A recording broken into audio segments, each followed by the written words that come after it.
Hey, everybody. Hey, welcome. Welcome to Don't Worry Who made Wednesday. It's the Wednesday edition. the Wednesday edition of Don't Worry Wednesday? Yes, Wednesday. Don't Worry Wednesday. It's a good Wednesday day. Yes. And Kay, sorry to see you're not staying. Love you too. But wow, look at all you folks that are here already. That's awesome. Beautiful peoples. Yes. And wow, so yeah, this is Don't Worry Wednesday. It's a show where we handle any issues you might be having.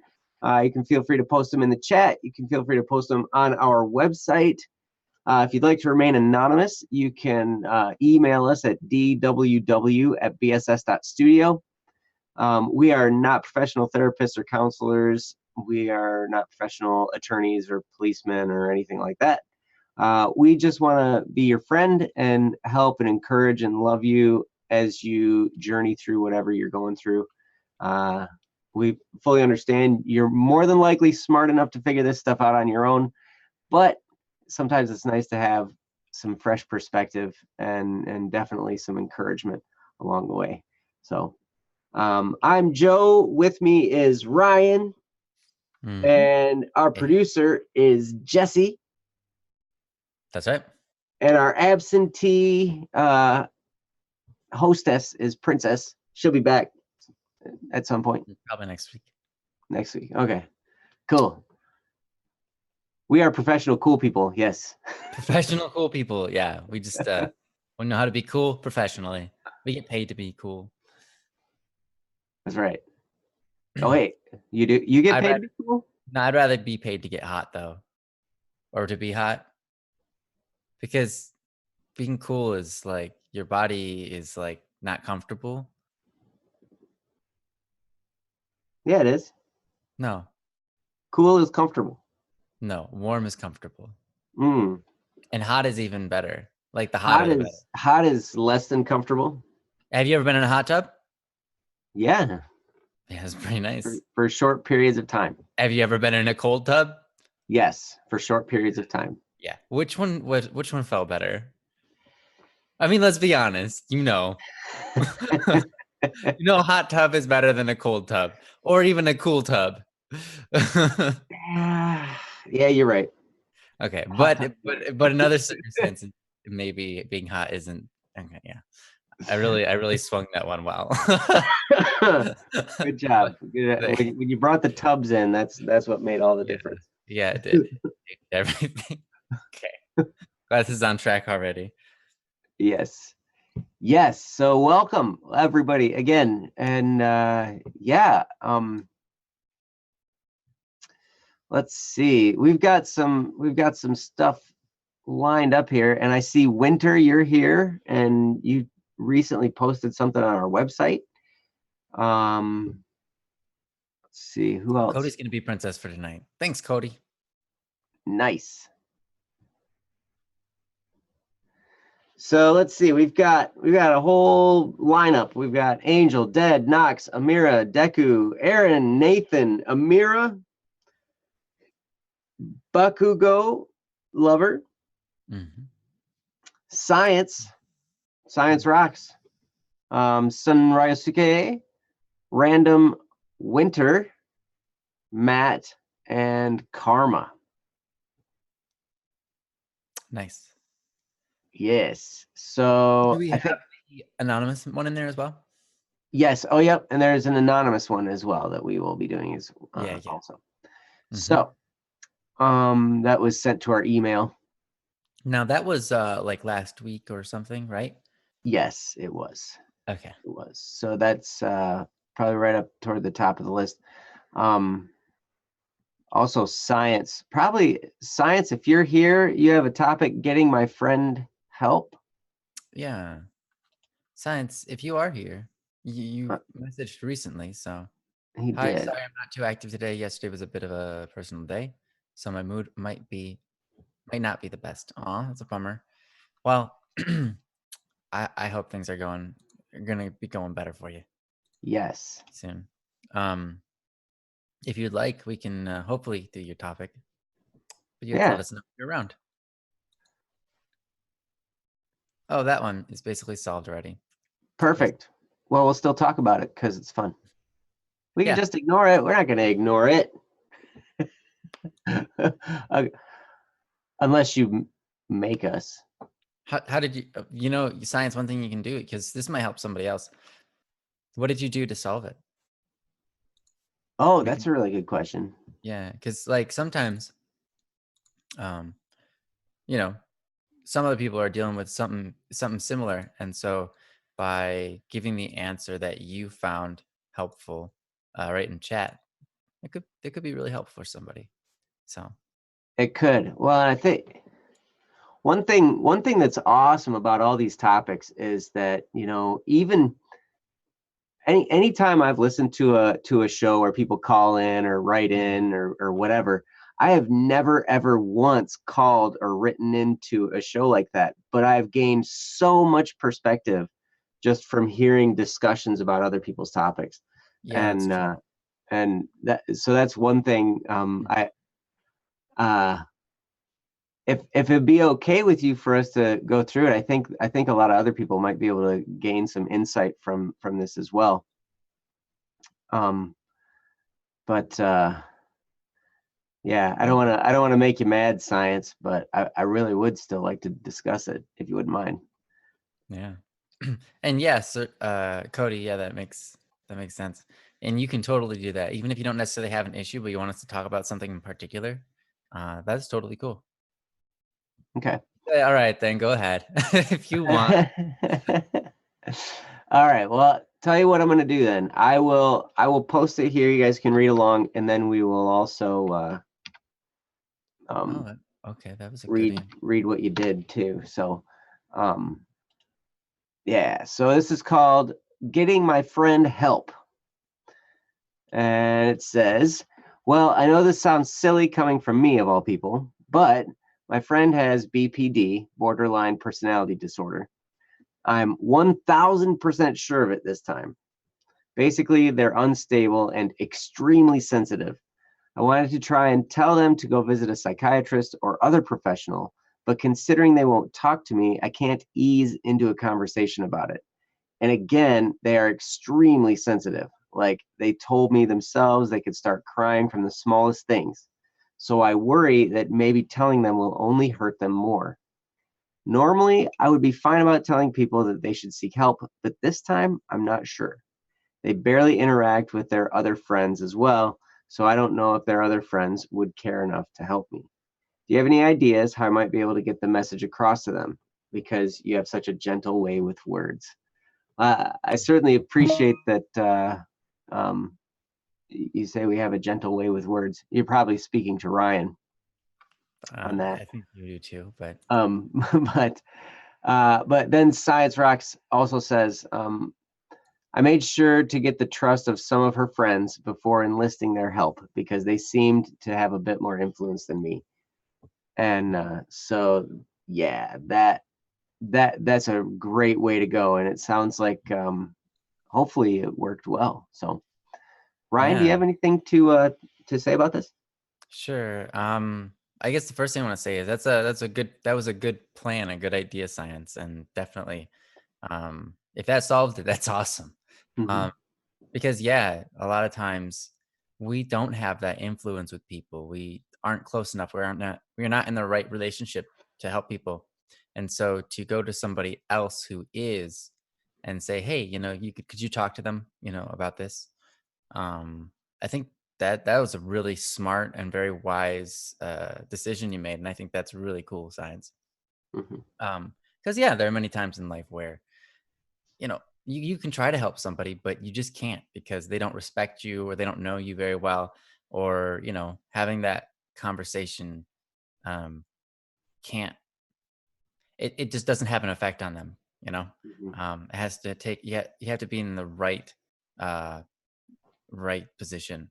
And a lot of times if it's me that I'm seeing somebody who I want to help but know that I probably can't, um or I want to help but I'm afraid that they're a little bit too sensitive, and will kind of shut me off, or I'll hurt them more by attempting to help them.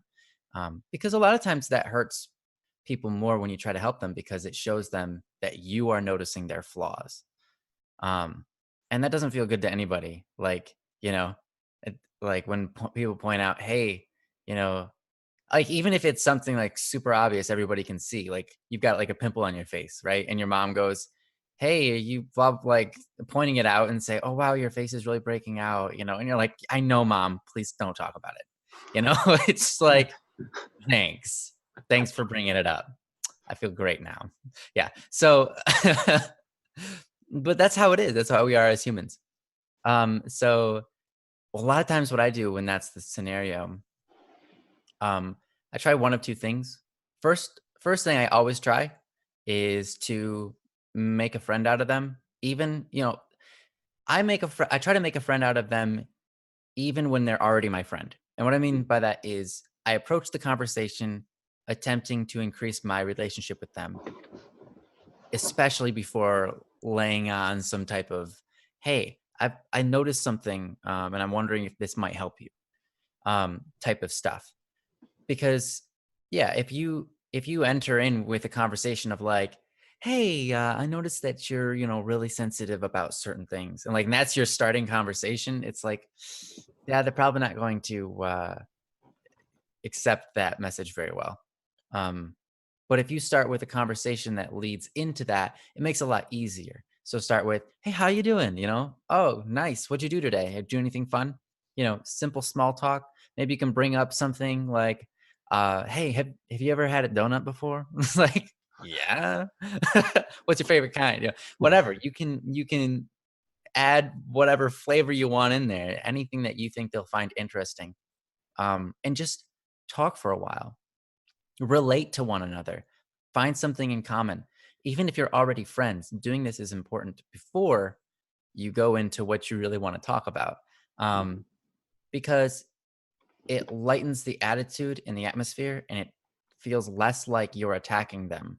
um, they feel less they feel like you're their friend and you're on their side when you are on their side. If you don't show them that you're if you don't let them feel that you're on their side first. Like, I don't know if any of you have experienced this before, but you meet somebody and you just relate to them really well. Mm. Like, you guys are into the same thing, or, you have the same ideals or views of the world, or you get started in some kind of topic that maybe a lot of people don't agree on, but you and this other person agree on. You're like, yeah, I know that's what I'm talking about, and you're just like excited because you relate to that person in that way. Suddenly you're more accepting of any idea that they have. And if they say, if you have a conversation where they're like, where you're just like, yeah, you get me, you're on my side. And then they change that conversation into something like, hey, I noticed this weird thing about you. And I'm wondering why you do that. And I'm wondering if like maybe you need help in that area. Um, you're going to be way more open to that person and being like, yeah, actually, that is something I'm struggling with. And do you have any advice on that?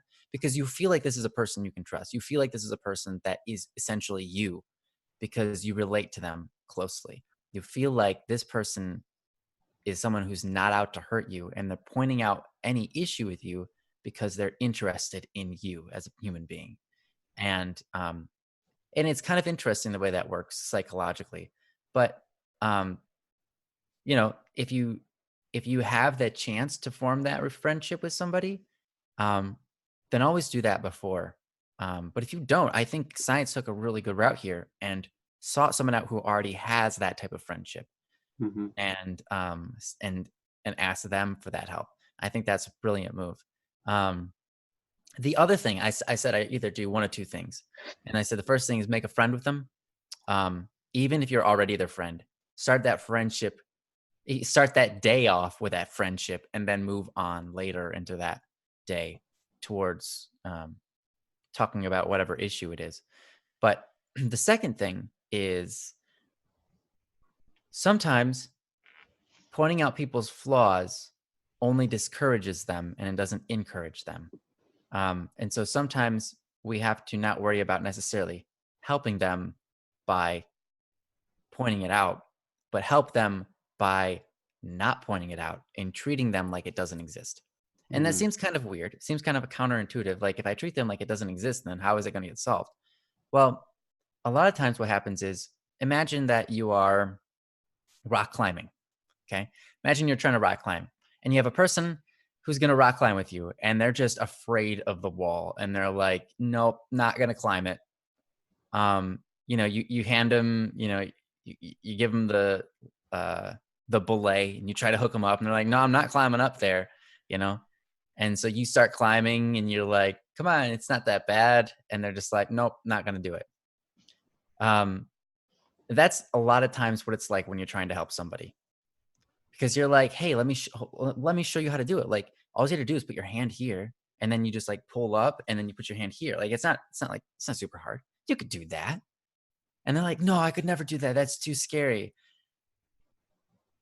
But instead, if you don't approach it like you're trying to solve the problem and you have something else that you're aiming for, then rock climbing isn't what you need to do. And rather, rock climbing is something that you'll have to do, but not something that we're focusing on. If you're focusing on the wall and rock climbing and they're scared of heights, they're scared of climbing that wall, that's going to be the hardest thing they can do. It's like, there's no way I'm going to climb that. And now you're making that the whole point is climbing it. There's no way I'm going to do it. But let's say you're going to climb it, right? You approach the wall and you're like, hey, can you give me that hook? I gotta drill this hook into the wall over here. Can you get that? Yeah, thanks. All right, cool. And you start climbing up a little bit and you're like, hey, can you pass me that thing over there? I need that hook as well. And they're like, sure, I can't reach you. Hold on. Okay, there you go. It's like, wow, that was scary. I just kind of climbed up a little bit. Only a foot though. Like it wasn't, oh, phew, wow. And then you climb up a little bit more and you're like, hey, can you give me that hook now? I only got one free hand, I got a drill in the other. So can you, cool. Yeah. All right. And so they climb up a little bit more to hand you the hook. And you're like, you know what? Since you're kind of like up here with me, that's a little bit dangerous. How about we get you hooked up into the system? That way, if you like fall, you don't hurt yourself. And then you put them on the belay, and then you start climbing. And now they're climbing with you because they're just reaching for a goal. They're looking at you and climbing with you. Or mm, you can do it a different way. You could say like maybe there's something on top of the hill and they want it so badly. They're not focused on the fact that they're climbing. They're not focused on the problem that they have. They're focused on achieving what's on the other side. And so now they're not trying to just plow that wall down, trying to solve their issues. They're reaching for something that causes them to solve their issues. They're climbing that wall to reach whatever's on top because they care about whatever's on top. And maybe that's a person, maybe that's a friendship that helps them get over it. Maybe that is a particular item, or a dream that they have, wanting to go visit a certain place, whatever it is.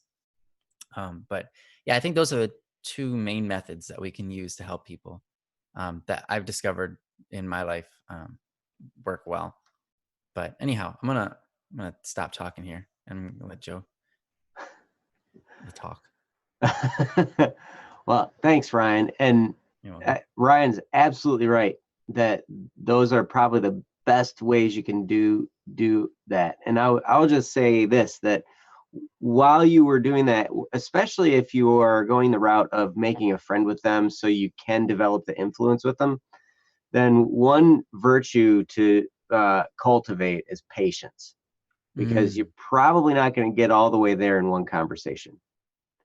yeah, that's true. From square one, to actually having enough influence to be able to recommend somebody seek therapy.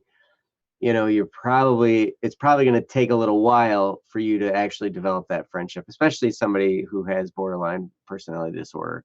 Oh That yeah. it might take a while for them to cultivate that trust. And that's where, finding friends like you did is so helpful, because then you can make a friendship. It doesn't have to be as strong of a friendship with one of their friends, and then you can maybe plant the seed that they need to recommend, you know to them. It was funny, I actually had this happen with a boss of mine. I worked at a car wash. I've had lots of crazy jobs. Yeah. One of them was a car wash, And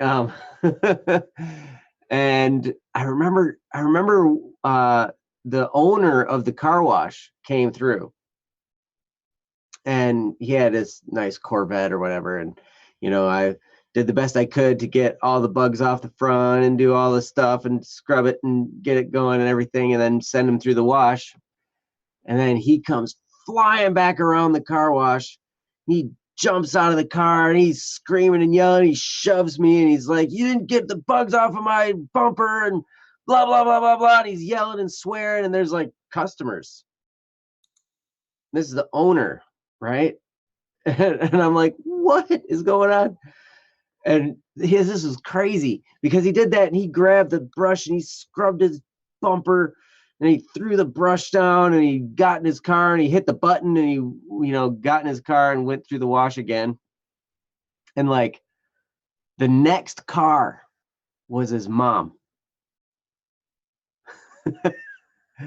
And we knew his parents because anytime they came in, they got free car washes and stuff like that. So we got to know his parents because they came through all the time. And so like the next, or maybe the next one after the next, whatever, really close behind him was his mom who came through. And so she'd seen the whole thing. And it was like, whoa. And she looked up at me and I looked at her. She said, "How are you?" And I said, I'm really kind of concerned because anybody who would act like that, definitely has some stuff stressing them out. So I just really don't want him to give himself a heart attack or something, like. And so she saw I wasn't really all that shaken up. I was just, I expressed concern, for him. And then apparently on the other end of the car wash, she talked to him and I think made him come apologize to me. Like, my mom said I gotta apologize even though I'm like 30 years old. no, I mean, he didn't say that, but he came back up and apologized and said, all this kind of, and he was like, I just was really frustrated. It's been a tough day, all this kind of stuff. I was like, I understand, and so, but if I would have came to him, especially when he was all heated up like that, and said, "Man, what's wrong with you?" or anything, like, if I'd have said anything at all, it would have been total deaf ears. But his mom got through. And that's the same way with anybody. There are people that have influence in ways that we don't. It might be a friend, it might be a teacher, it might be if you get to know one of their parents or something. And, I mean, those can be great inroads for, maybe planting the seed of an idea that somebody needs to get some help. But yeah, and definitely the whole time, I would say you should do both. Even as you're enlisting the help of friends, it's always good to be a friend, or at least try, just be somebody that's friendly, even if they're not ready to be your friend yet, even if they're not ready to, they don't want to talk to you yet. Just be open and available for them to talk to. So that way, when they're ready to, you're there and you can be, patient and loving and friendly and all that stuff with them. So that's pretty much what I have. Is pretty much what Ryan said with a little bit of a story. That's great. Yeah. So, man, I'd be so embarrassed if I had like that kind of breakdown and just my mom came through right after. Yeah. Yeah, but he was kind of prone to those kind of outbursts, so it wasn't unusual. Yeah, I know. But yeah, but at any rate, still, I was like, just seriously, someone when someone acts like that, I feel bad for them because I'm like, wow, they must be really having a hard time if they're going to act like that. I had somebody behind me when I was driving today, like I was turning left, they were turning right, and it took me a while to turn left because there was a lot of traffic.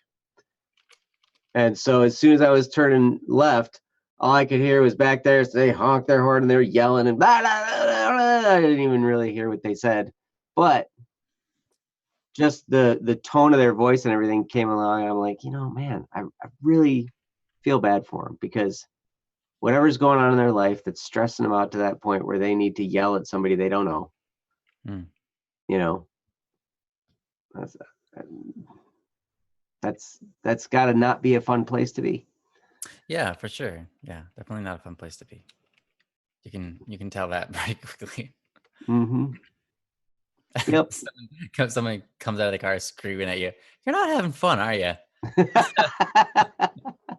No, I'm just not. I'm just not having fun right now. You're not having a good day at all, man. I'm so sorry to contribute to your bad day. Yeah. Whatever it was that I did to contribute. So anyway, so thank you, Science, for the topic. Ryan, did you have anything else? Nope. All Okay. good here. Cool. And I'm glad that you've gotten some solutions to this already, even before we talked about it. So that's true. That's true. Living proof. You guys are smart enough to figure a lot of this stuff out. Yeah, exactly. Just post it on Don't Worry Wednesday, and because we have such a long line, it'll take us a couple weeks to get to it. And so, yeah. Unfortunately, you're like, oh, we already solved this one. Here is how we did it, and it's like, sweet. Yes. You guys are doing our job for us. Great. Perfect. So nice. So thank you again, Science. And let's see. So we've got, I think next is going to be, let's see, when was this? Okay, the next one is going to be the anonymous one. And that's kind of next in line. However, Winter, are you still here?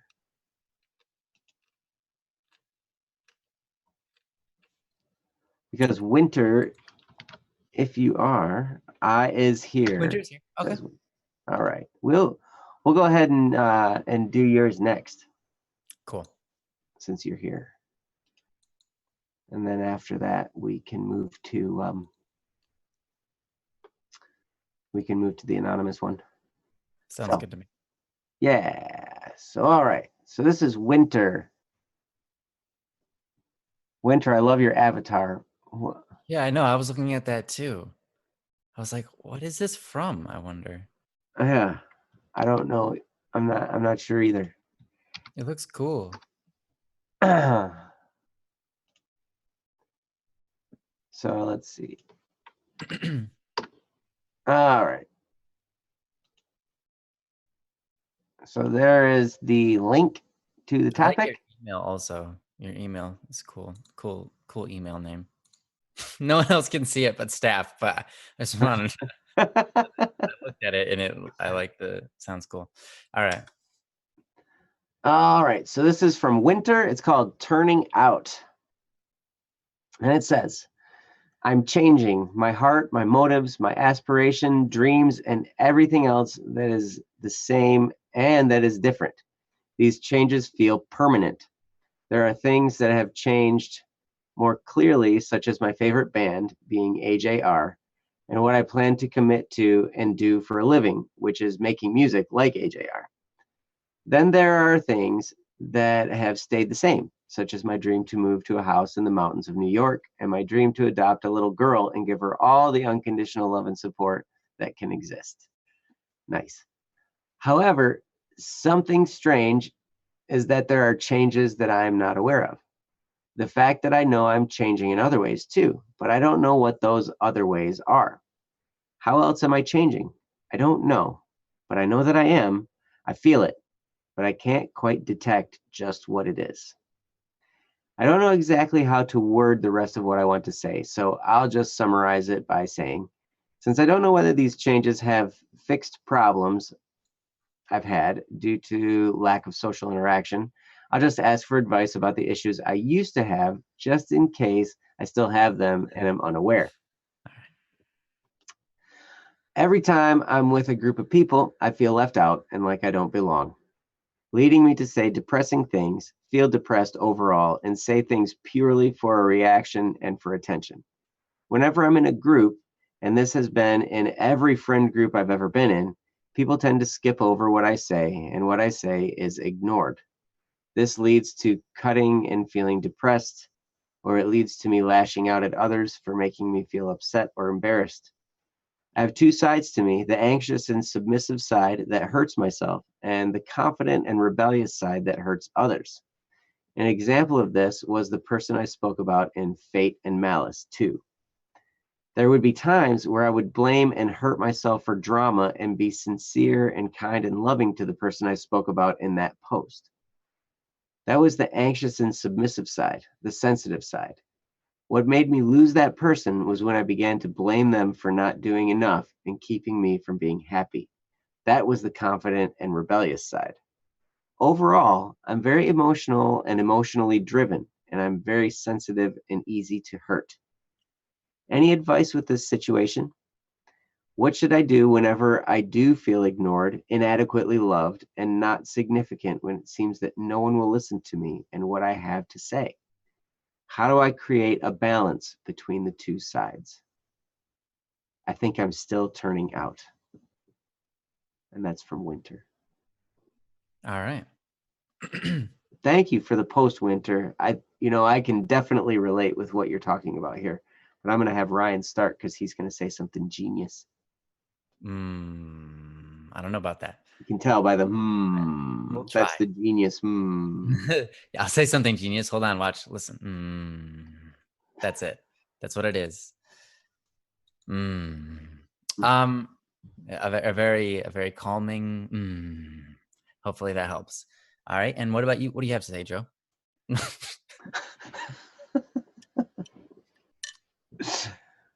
Okay, I'm sorry. You too. Yeah. See, sometimes that's all you need. No. Yeah, that's an interesting thing to kind of be in that situation where you feel like there's two. How should I say this? They're two different things, right? Like two different, almost personalities, if you will. One being submissive and anxious, and the other one being uh, emotionally and uh, confident and rebellious, you could say. But I think that what appears to be two different personalities can often be two sides of the same coin.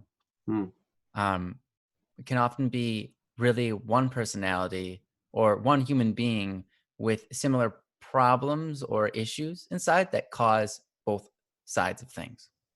It seems weird, but because they seem like two completely different reactions, almost opposite. But I think that um, that the root of those reactions is the same. And you say that you're changing, and I think that that's awesome. And maybe you're getting past this type of thing that you're going through already. And I hope that you are. That's super awesome if you are. But one thing about life is that even if you get over something, it can come back. So it's important to know how to get over it when you do. Sometimes we do just grow past certain things, certain issues that we have, but it doesn't mean that they're gone for good. And it's important to remember, okay, how did I get past that earlier? Like, what happened in my life? What can I remember happening so that I can get through this again?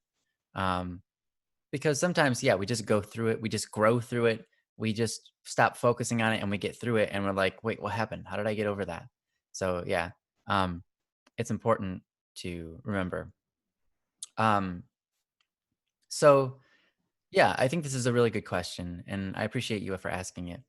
I would say that what the best advice is for um, acting out when you feel ignored or inadequately loved. Um, and by the way, I should say that I think that this desire is also what, so you kind of, Okay, so I'm going to talk about this maybe in my own perspective.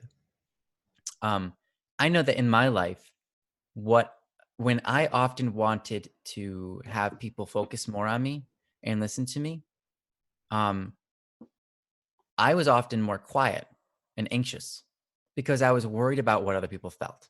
When Mhm. I'm worried about what other people are thinking, whether they love me or not, whether they think that I'm a cool person or not, whether they think I'm an idiot or not, whatever it is, I become quiet and anxious, Mhm. right?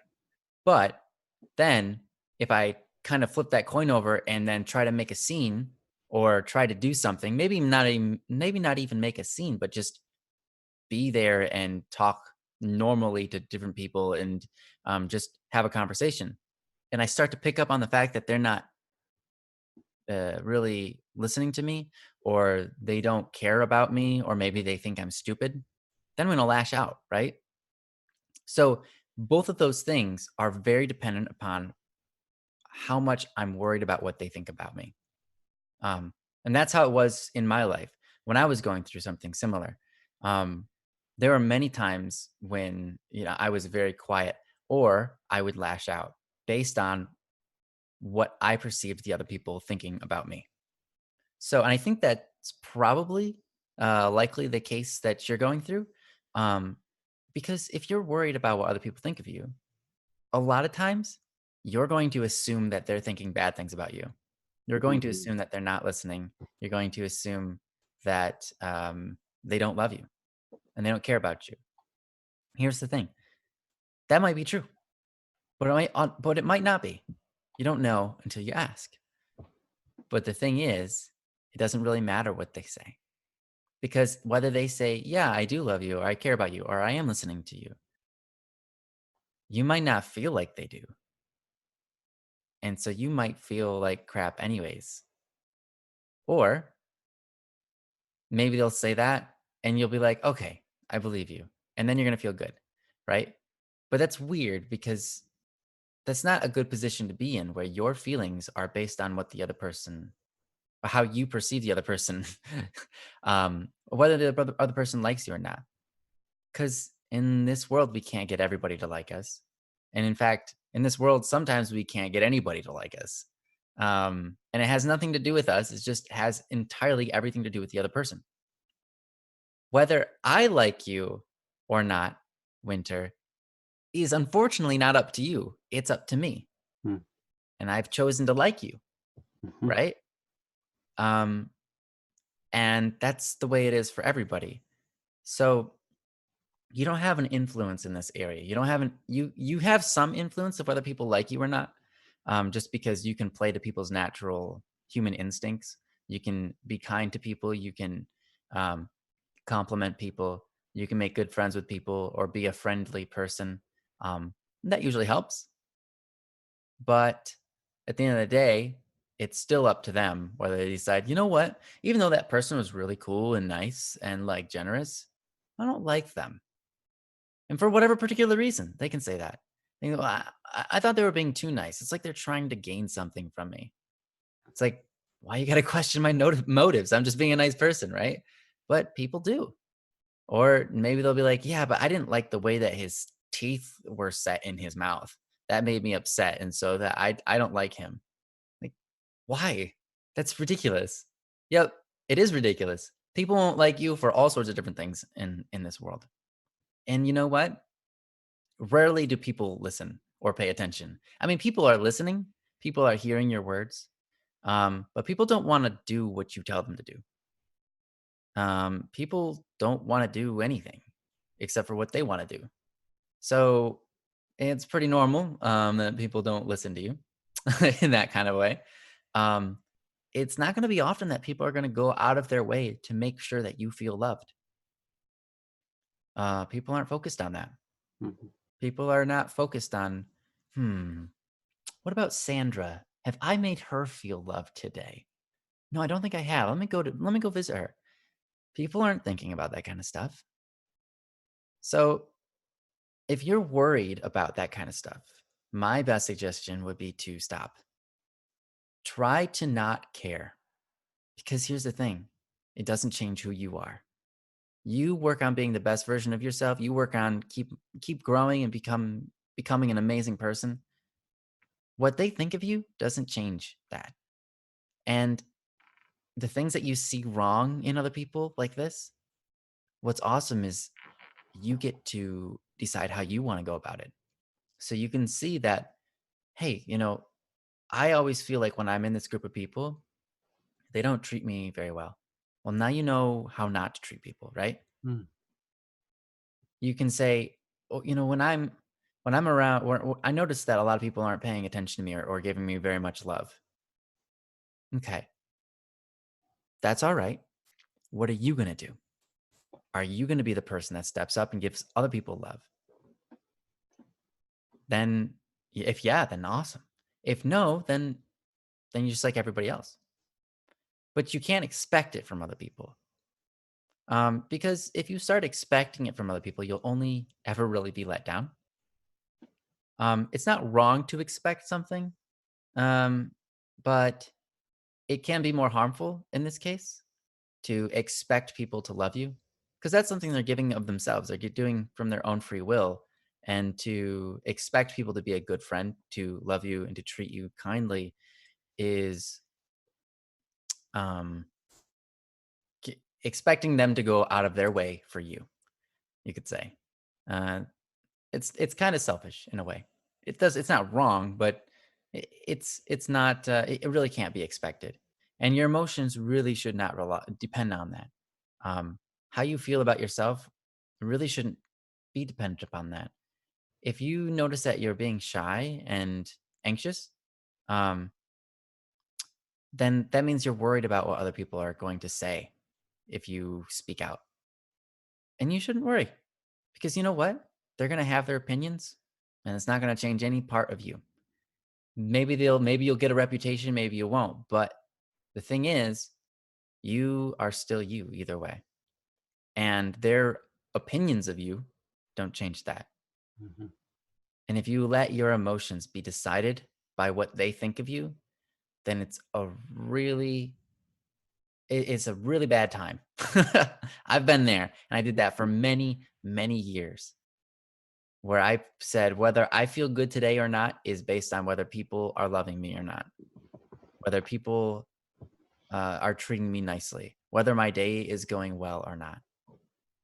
But I found that the more I put that idea to the side, the easier happiness was to achieve. Mhm. I was a lot happier in life when I'm not worried about how my day is going. Because let me tell you, my day can go bad or good, but happiness is neither part of that. It's not. Um, because your attitude is up to you either way. Your day, the worst things could happen to you. You're driving down the road, you bump into a person, and now you've got to pay a big fine because you bumped into the back of their vehicle, right?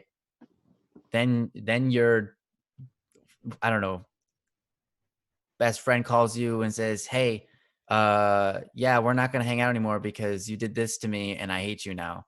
And you're like, "Life sucks. What is this?" Right? That would be terrible. Both of those things happen on the same day. Wow, it's a terrible day. But how's your attitude? Because here's the thing that can happen to you. And then you go up to a house to do an inspection, right? And then you're like, hey, how's it going? I'm just here to do blah, blah, blah, blah, blah. Or you receive a phone call from someone you don't know. And you're just like, hello, how are you doing today? And you've got the smile on your face. And it's like, where's that coming from? How are you smiling? How can you do that? How can you treat this other person so kindly when you just got treated so poorly with life? Well, the thing is, because how you're treated in life by the environment around you isn't really what decides whether you can be kind to another person or not, whether you Mhm. can be kind to yourself, or whether you can smile, whether you can shape up, whether you can have a good attitude, or whether you can be happy. All of that is dependent upon you in that moment. And if you let everything in the world get you down, then you'll only ever feel down. But if you allow the things around you to get you up, I think that is using the world to your advantage. So make sure when you see the world around you You're pointing out to yourself the good things about it. When you see other people around you, maybe you feel like they don't care about me. They're not looking at me. They don't care. Uh, they don't love me. They just ignore me. Well, your mind is making you think those things. Maybe spend some time thinking about better things than that. You use the world to your advantage and say, wow, I've got these friends around me. I feel like maybe they don't care about me, but then again, how can I say that? They're here with me. If they don't care about me, then why would they let me be near them? Why would they, you know, etc. Like I'm with them. They do nice things for me. Remember that time that blah blah blah did blah blah blah? That was important to me. Remember when they listened to me complain about something and they just listened? That was really nice. Or they tried to give advice. I didn't like what they gave, but at least they tried to give advice. That was nice. It's important to pay more attention to the good things that you see from other people and find the good in them. That way you're not knocking yourself down and letting bad things ruin your life. Anyhow, I've spoken for way too long. I'm gonna let Joe speak for hopefully even longer. Longer than you can imagine. Mm-hmm. Yeah. I do like that Science Rocks pointed out one of your quotes. Said the world doesn't care about my happiness, so why should I let the world control it? Mm-hmm. That's a very good point. And Winter adds, a big flaw I have is I naturally do everything to make others proud and impressed because being worthless is one of my biggest fears. If I can't make others proud, then I feel worthless. If something I do doesn't make people proud or impressed, then it feels like the thing I did was pointless and unnecessary. I totally can relate. We can all relate to that. Winter. Oh my gosh, because I can remember being trapped in that where it's like I was always trying to do something that was impressive to others. I was always trying to do something where people would notice or where people would, be happy about what I was doing or whatever. It was very interesting. I struggled with that all through high school, struggled with that in adulthood. That's something that, it took me years and years and years and years to beat back. And I still fall into that trap. I still fall into those times where there's some insecurity and, I feel the need, like I always need to be the best or I need to impress people or something. And I totally, totally can relate to that, Winter. One thing I want to tell you about a friend of mine. And we had a very small, I had a very small group of friends growing up. Most of the world was my enemy. And then I had a very small group of friends and the rest of the world didn't exist really because nobody, was outside of the realm of our lives. But in this small group of friends, we had this one friend. We'll call him Daryl. And he was a very, very quiet person. In the years that I've known Daryl, I probably have heard him say about 5 sentences. And he was just there. He was just always around. He was really quiet, but he was just there. And he'd always be smiling and just hanging there with us. He didn't really ever say much. And when he did speak, it was pretty quiet, But he never said anything mean. He never said anything hurtful. But he mostly just was there. Not saying much. So there's a little bit of a mystery there too. Part of there's the mystery, like, what's this guy thinking here? He's not saying anything. I wonder what he's thinking. But mostly just because he always had this smile, he always had this relaxed demeanor and smile and just friendly. He was smiling with his eyes too, not necessarily his mouth all the time, but his eyes. And so he was just always there.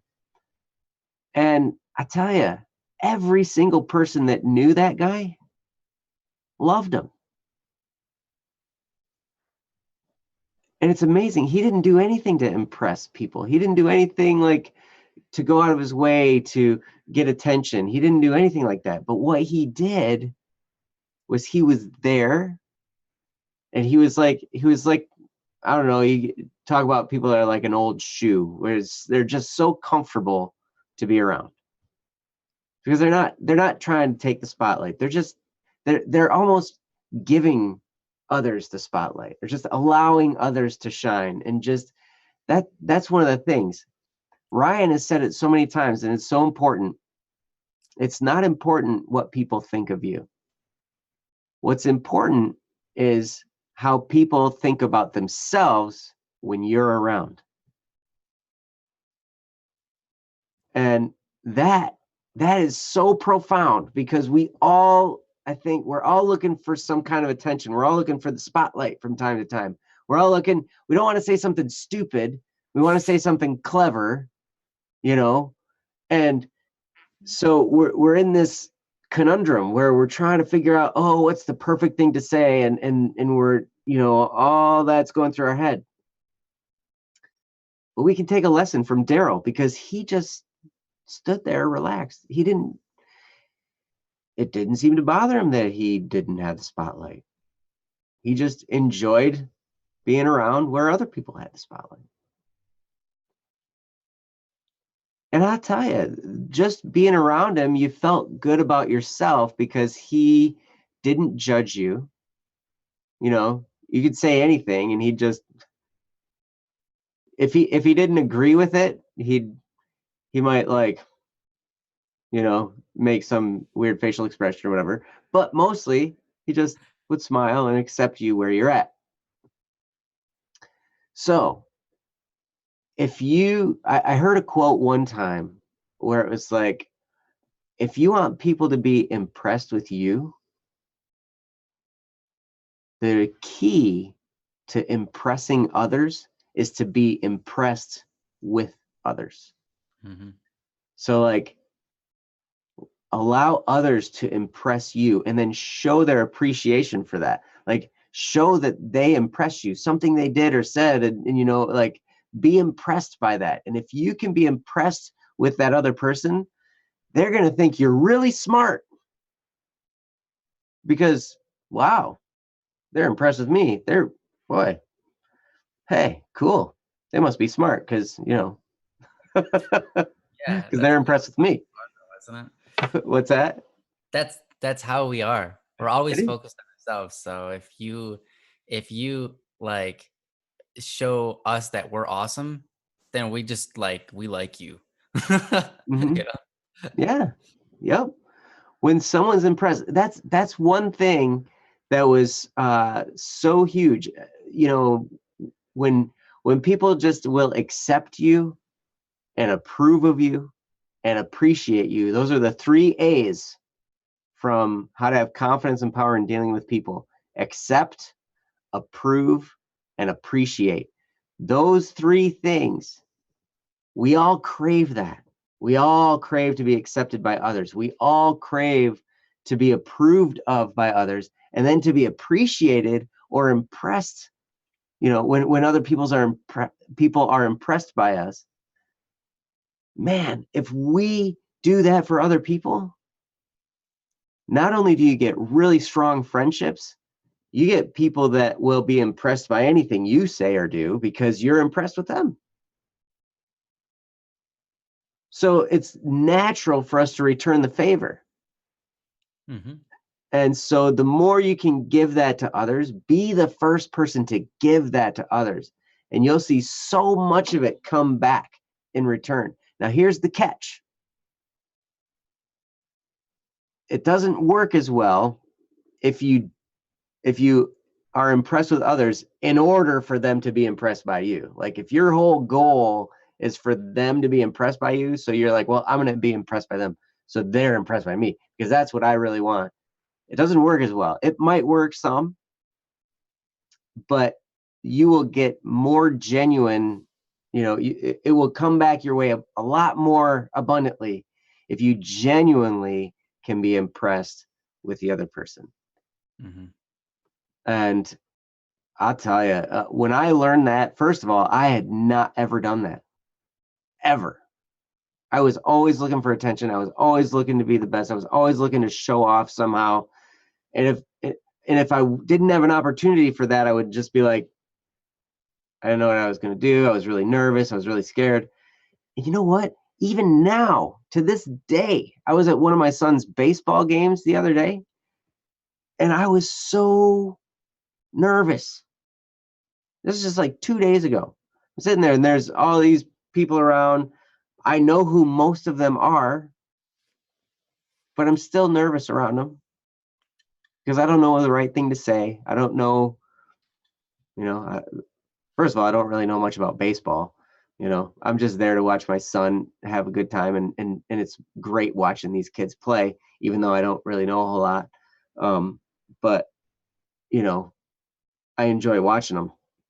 But I'm there with all these parents, and I just have no idea what to say.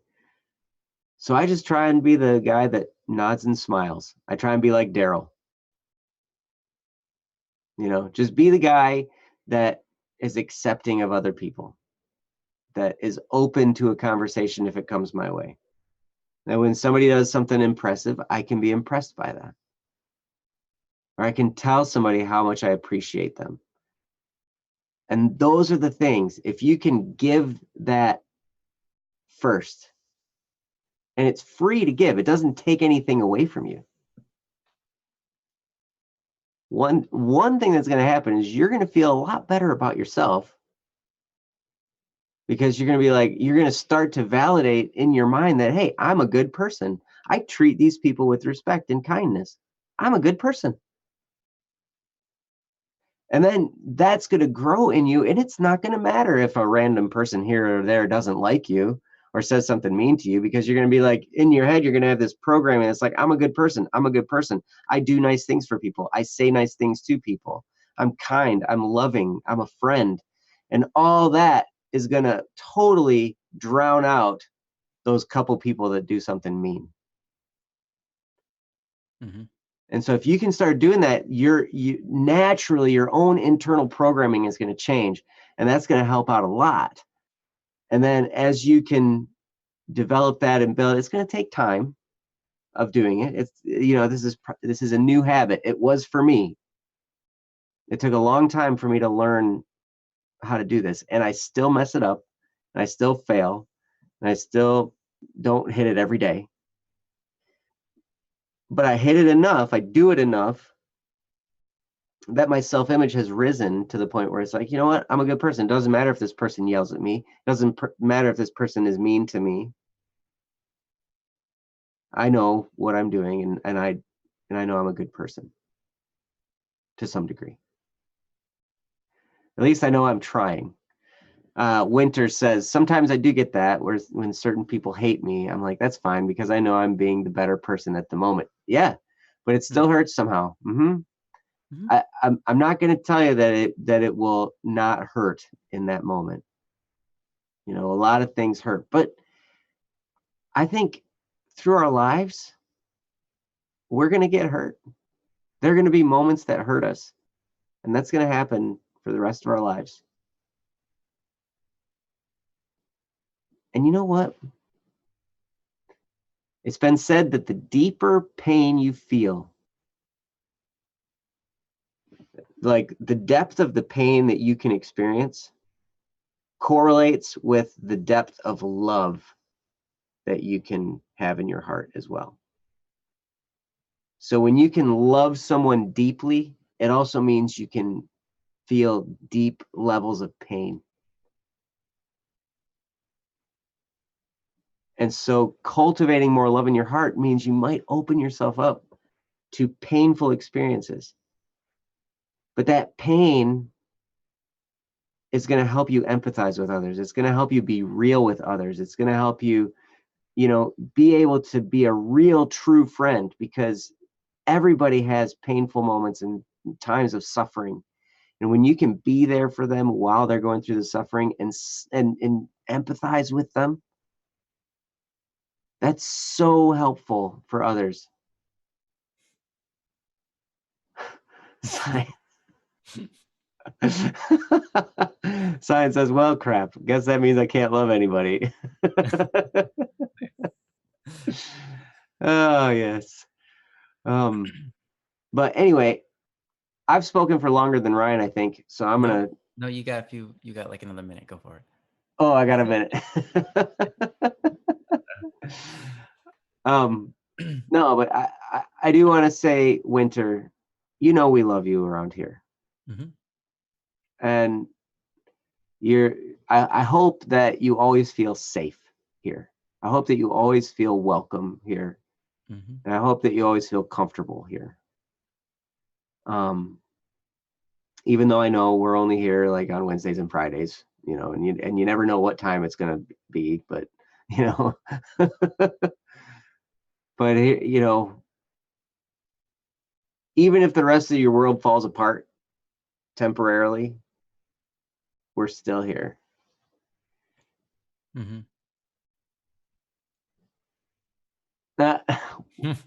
Thanks, Winter. That's so nice.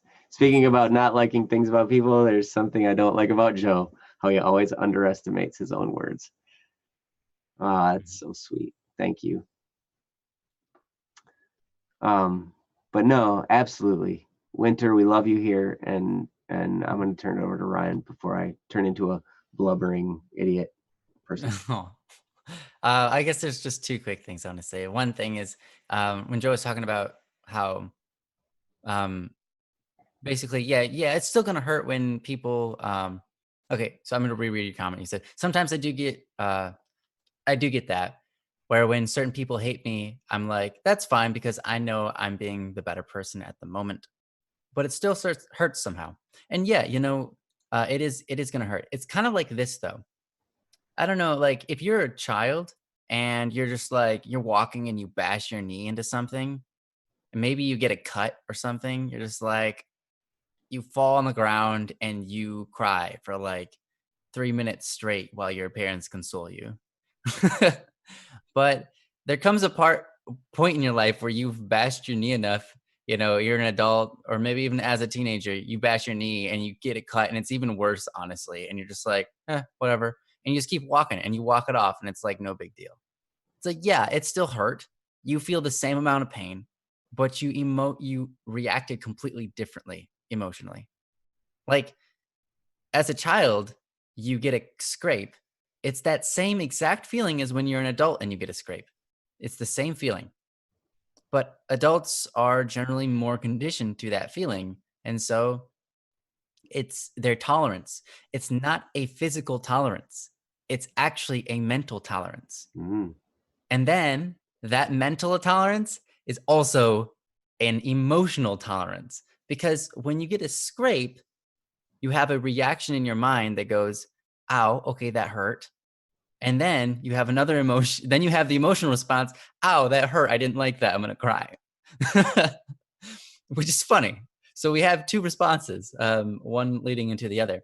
But when you are able to like, if you're running and you're like running into class and you're almost late and you like bash your knee or something, you're not just going to stop and be like, oh my gosh, I bashed my knee in like, now I have to sit here for a while before I go to class.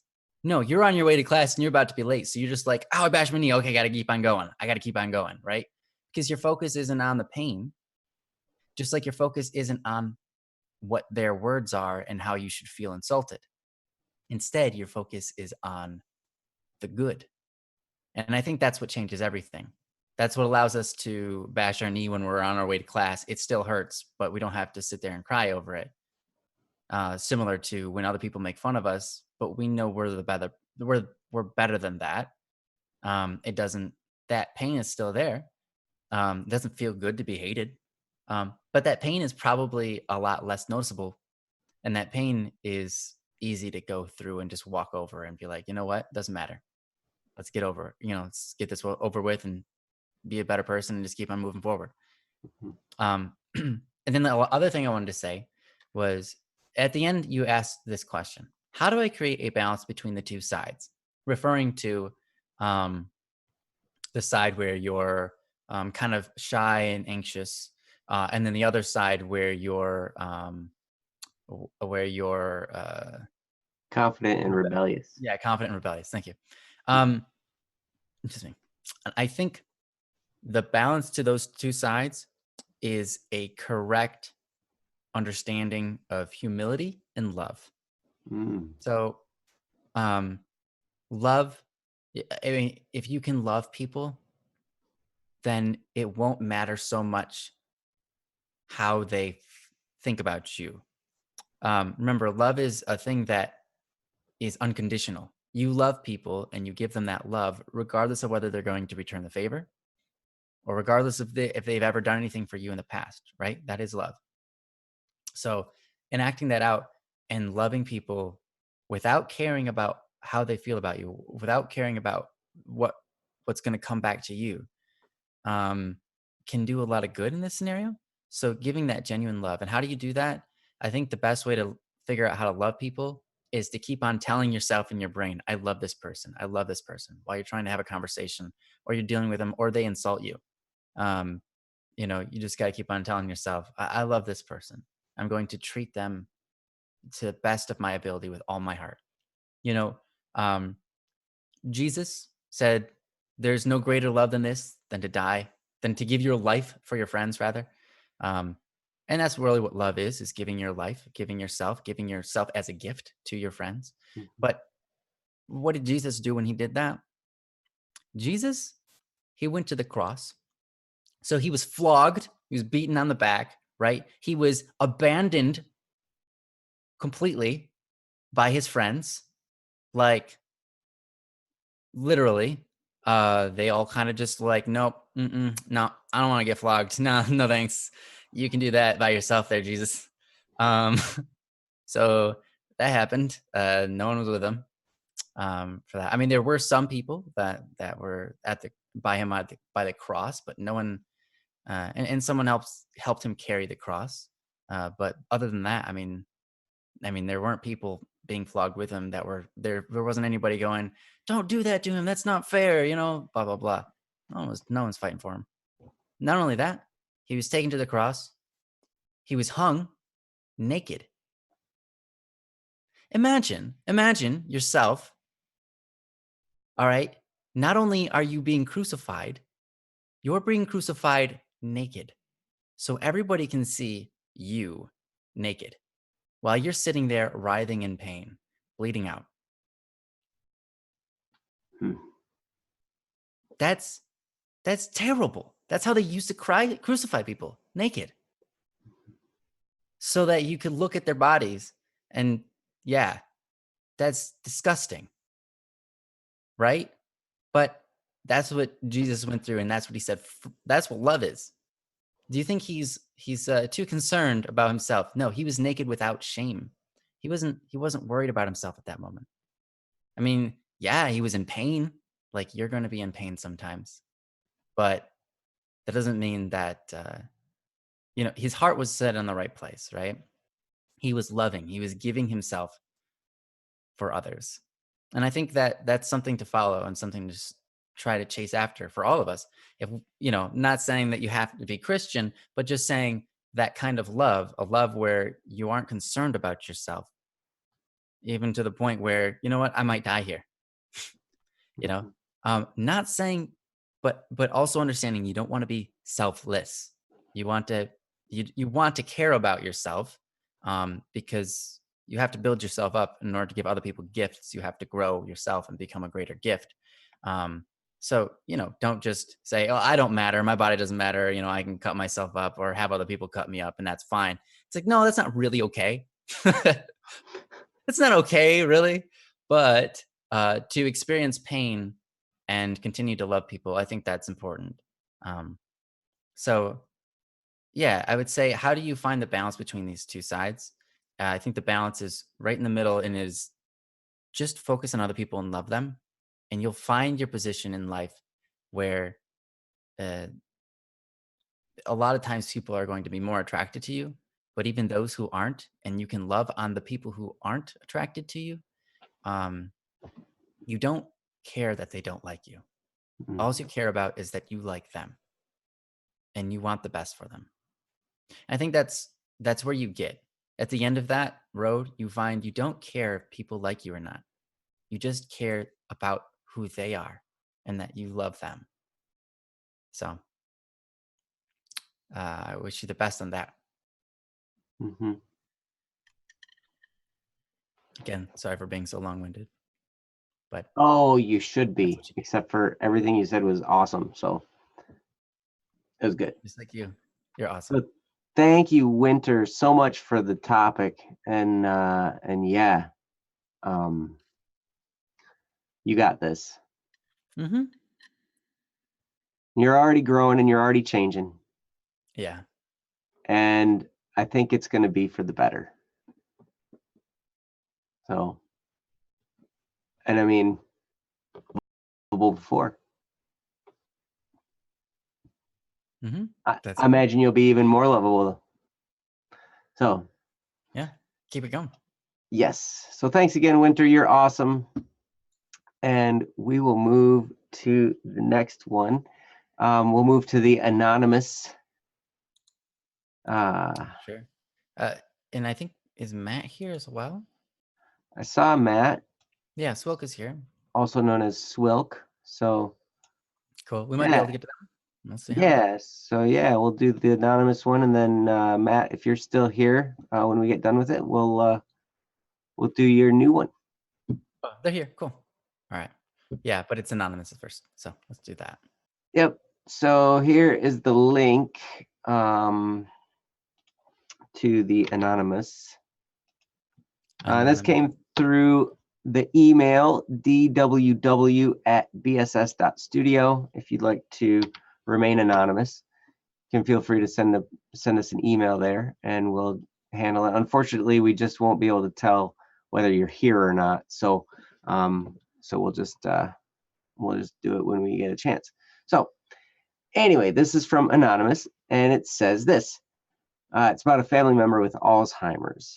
It says, this is a short topic, but my family has a disease called Alzheimer's, and I'm worried that the people that I love can get it, even me. My grandpa also has the disease, and it's been difficult since he can't even speak full sentences anymore. It's been tough on me, but I just keep positive all the time. I don't know if I should just keep the positivity act. And that's from Anonymous. Mm. Anonymous, I'm so sorry that that you're going through this. I'm really sorry that your family is experiencing this. I've had aunts and uncles that have struggled through various degrees of Alzheimer's, and um, it's it's tough because it's someone that you remember as being so vibrant and smart, maybe, and sharp, and then all of a sudden their mental state begins to deteriorate, and it just goes down and down and down and down and down, and communication gets hard. And wow, I'm really sorry, because it is really a challenge. um but anyway, Ryan, do you want to start us off with this?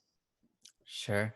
Yeah, just like Joe said, that is a really, it's like bizarre. When you know somebody who kept ends up getting Alzheimer's, it's like really weird. Trying to have a conversation with them, having the same conversation with them like 3 times in a row, things like that. And at some point, it becomes funny, laughable, even, just because you can't do anything about it, and you're just like, I can't believe I'm having this conversation again. We literally just had it. We literally just had this conversation. Like it ended and it started again at the same beginning. Like, what do I do?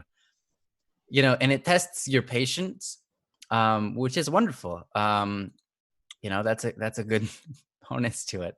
It can really help you to teach you how to love people, even when it is not even reciprocated or even remembered that you love them. Hmm. And I think that's, in a way, that's kind of beautiful. even though the disease, of course, is terrible, is very unfortunate and very disheartening. Um, so you might be worried that you'll get it someday, um, or the other people around you and your family are going to get it, and that's tough. Um, and the thing is, the ultimate truth is, yeah, it's possible. But the other truth there is you don't know, and what's it matter? Because here's the thing: if you get it or you don't, you live your life. Mhm. If it's not preventable, right? Then what's it if you live your life in fear of getting Alzheimer's and it causes you to halt your productivity in life. It causes you to feel worthless or not chase after your purpose. Um, if it causes you to just say, well, in the end, I'm just going to get Alzheimer's and forget everything I ever did anyways, so why do anything? If it causes you to do that kind of stuff, then yeah, that's terrible. And that's not helpful to anybody, and it's really not helpful to yourself. Um, because the truth is, honestly, if you're just gonna get it anyways, then live your life to the best that you can. Be the best person you can be. Here's the thing: a lot of time when people get Alzheimer's, yeah, their personalities do change, but they have instinctive habits that accrued, they they acquired over their life. Um, you can see small parts and pieces of them still active in their Alzheimer's. You can see that even though they're not them anymore, they don't have the memories quite there. Some of the memories are still there. And who they are as a person, while it might be quite different, there are certain pieces of them that are still like, oh my gosh, they're still doing that after all these years. That's so funny. Like, I know one of them is terrible as this one is smoking. People get Alzheimer's, they continue to smoke. Mm. It's like, how do you remember to smoke, but you can't remember to do anything else? Like, what is this? Right? Can't remember how to eat. Yeah, you can't remember to eat. You remember how to smoke. Weird. Um, but that's a thing. So even if you get Alzheimer's, right? If you get Alzheimer's, like if you can instill good habits, at least maybe when you have Alzheimer's, you'll be a good person, right? But here's the thing: it doesn't matter because either you'll get it or you don't. But how you live your life before then is what you have control over now. Because if you don't have control, you don't have control over yourself when you get to that point, right? You're not complete control. But you'll have control enough to now to do wonderful things. So just do what you can now. Um, maybe you'll never get it. And your worrying was, it's like, oh my gosh, I'm gonna get it anyways when I get older, and so blah blah blah. And you never get it, and it's like, oh man, I should have done so much more with my life. Yeah, you'll never regret, doing great things with your life. Um, so yeah, I would say live that life and just love on other people, and I think that um, that's the best you can do, because we can get sick and die someday. All of us can. We can get sick and lose our minds. All of us can. Mhm. But but we're still capable of what we're capable of now, regardless of what our future is. So I think it's very important to stay positive like you have been. You're not doing anybody any harm by having that positivity act. Here's the thing: while you might feel like it's an act, it's still what you're choosing to do, and that's making you who you are. So, if I go online and I'm a total jerk to somebody, right? That's still me being a jerk to somebody. It's not like, oh, that's not really who I am. That's just me doing it online. No, you are physically sitting down at your computer right now, typing on your keyboard those terrible messages to that person. That is you doing that. Mhm. That's not, you can't say, oh, that's not really who I am. No, that is who you are being right now. Right. And the same thing stands for when you have an act or you put on a face or a facade. When you say, oh, I'm just smiling at people, even though I'm not really happy, but I just want them to be happy. So I'm smiling. Well, that's beautiful. That's who you are. You're trying to make other people happy, even though you're unhappy. that's beautiful. And you don't want other people worrying about you, so you pretend like everything's okay. That's who you're being. That doesn't mean that yeah, maybe you're putting on an act or a face, but at the same time, that face is who you are being. So really, it's not completely like it's fake. It's Mhm. real. You might feel fake, but that you're doing something that you don't want to do to help others or so that other people don't have to worry about you. And I think that's beautiful, um, because it shows that you're willing to give up just letting loose and breaking down. You're choosing to try to be the best person you can be in those moments to help other people out and to help yourself out. Super awesome when people do that.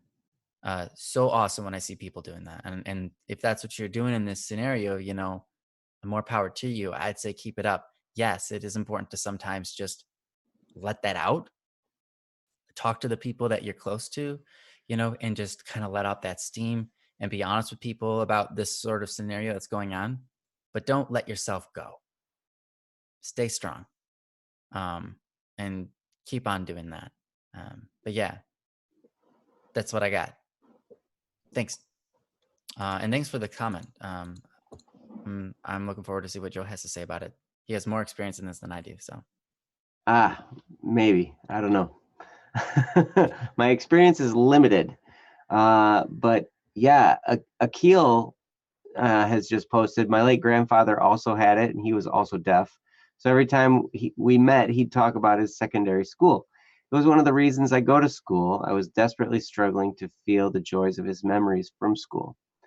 I wanted to understand him. He's my beloved family. I also wished to talk to him better. I waved my hands in front of him, saying to him to tell me more. So yeah, also the dementia and also being deaf. So that's kind of like a double mm, difficulty in communicating and stuff. So that's really awesome, Akil, that you would that have is the one. patience to sit there and have that conversation, allow him to talk and talk about those memories, because I'm sure that was a joy for him as well. Because yeah, sometimes it's just one of the things I've noticed, even a lot of times people with Alzheimer's, sometimes they're a little bit unpredictable, but most of the time when I've been around them, uh, um, there there's just been this, even though they didn't really know who I was or didn't remember everything about me, they just were glad to be there with us, with all of us that were there. So if you can cultivate that attitude, then it might help. Like Ryan was saying, you never know. You might get it, you might not. The researchers really don't know much about how, like, why these things take place. They know what takes place. What it is brain cell death. So like your brain cells start to die and they just gradually die off. It's like as we age, we kind of start to rot before we go before we actually die. And we start to fall apart, and you hear old people all the time say getting old ain't for sissies, because body doesn't work right, all kinds of stuff doesn't work like it used to. You can't move as quick and all that, and different stuff.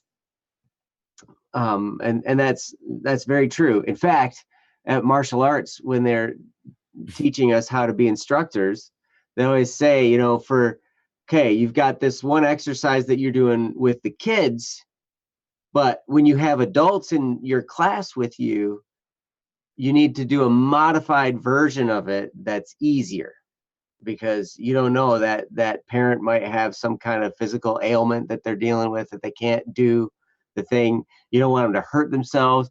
Maybe they haven't exercised in years, and this is just something they come to try to do with their kids. And you don't want them to have that experience where they're just like, you kill them or whatever, and then they never want to come back again. You want to keep them engaged. And so the point is to do things that are easy enough for them to do it as well. That's just kind of what happens as we age. Stuff starts to fall apart. Stuff starts to break down a little bit. And when it comes to dementia or Alzheimer's, it's the brain that's doing that. Um, they do say that it's possible that there's genetic stuff involved. So if there's a family history of it, it might be more likely for somebody to get it. But they also say things that can prevent it. I know that you were talking about being nervous about getting it or other people getting it. They say just generally living a healthy lifestyle can help to prevent it. So if you eat healthy and you get exercise and, don't smoke and don't do stuff that's unhealthy, yeah. And also one big thing also is, always be learning something. So learn new things, do things that work your mind, Mm. keep your mind active. Don't It is a just muscle. plop down. What's that? Said it is a muscle and a lot of fat. Yes. um, it it it helps you if you just like plop down and watch anime all the time, which is great and it's fun. But if you just entertain yourself all the time and don't ever go and learn something new, then you're not really exercising your brain. You're being fed entertainment rather than learning something new, building on what you already have. So those are some things that you can do that'll help you, maybe avoid getting it in the future. But as Ryan said, I think that was the best advice ever, because he was just like, hey, you've got your life now, live it. And that's so important for all of us, whether we're looking down, whether we're looking at maybe getting Alzheimer's, or maybe we're just looking at our life in general. Hey, you've got this life, you've got opportunities, live it. Opportunities present themselves all the time for different stuff. And sometimes you get opportunities, a lot of things that are good to do. And sometimes you got to sort out through all the good things and pick like one or two great things to focus on so you can do those really well. And then discard the rest of the stuff that's still good. But yeah, so the life you have now, live it as fully as you possibly can.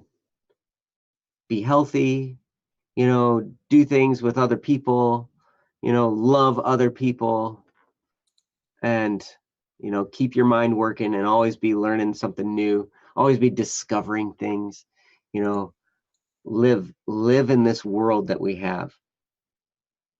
It's a beautiful place with so much to experience and learn. Excuse me. And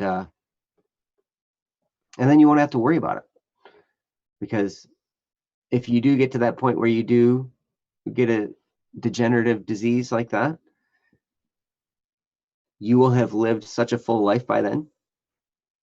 You'll as that starts to set in, you'll still be able to be thankful for all the wonderful things that have been there. And you're probably going to be surrounded by a bunch of wonderful people when you're there, and you can be thankful for that too.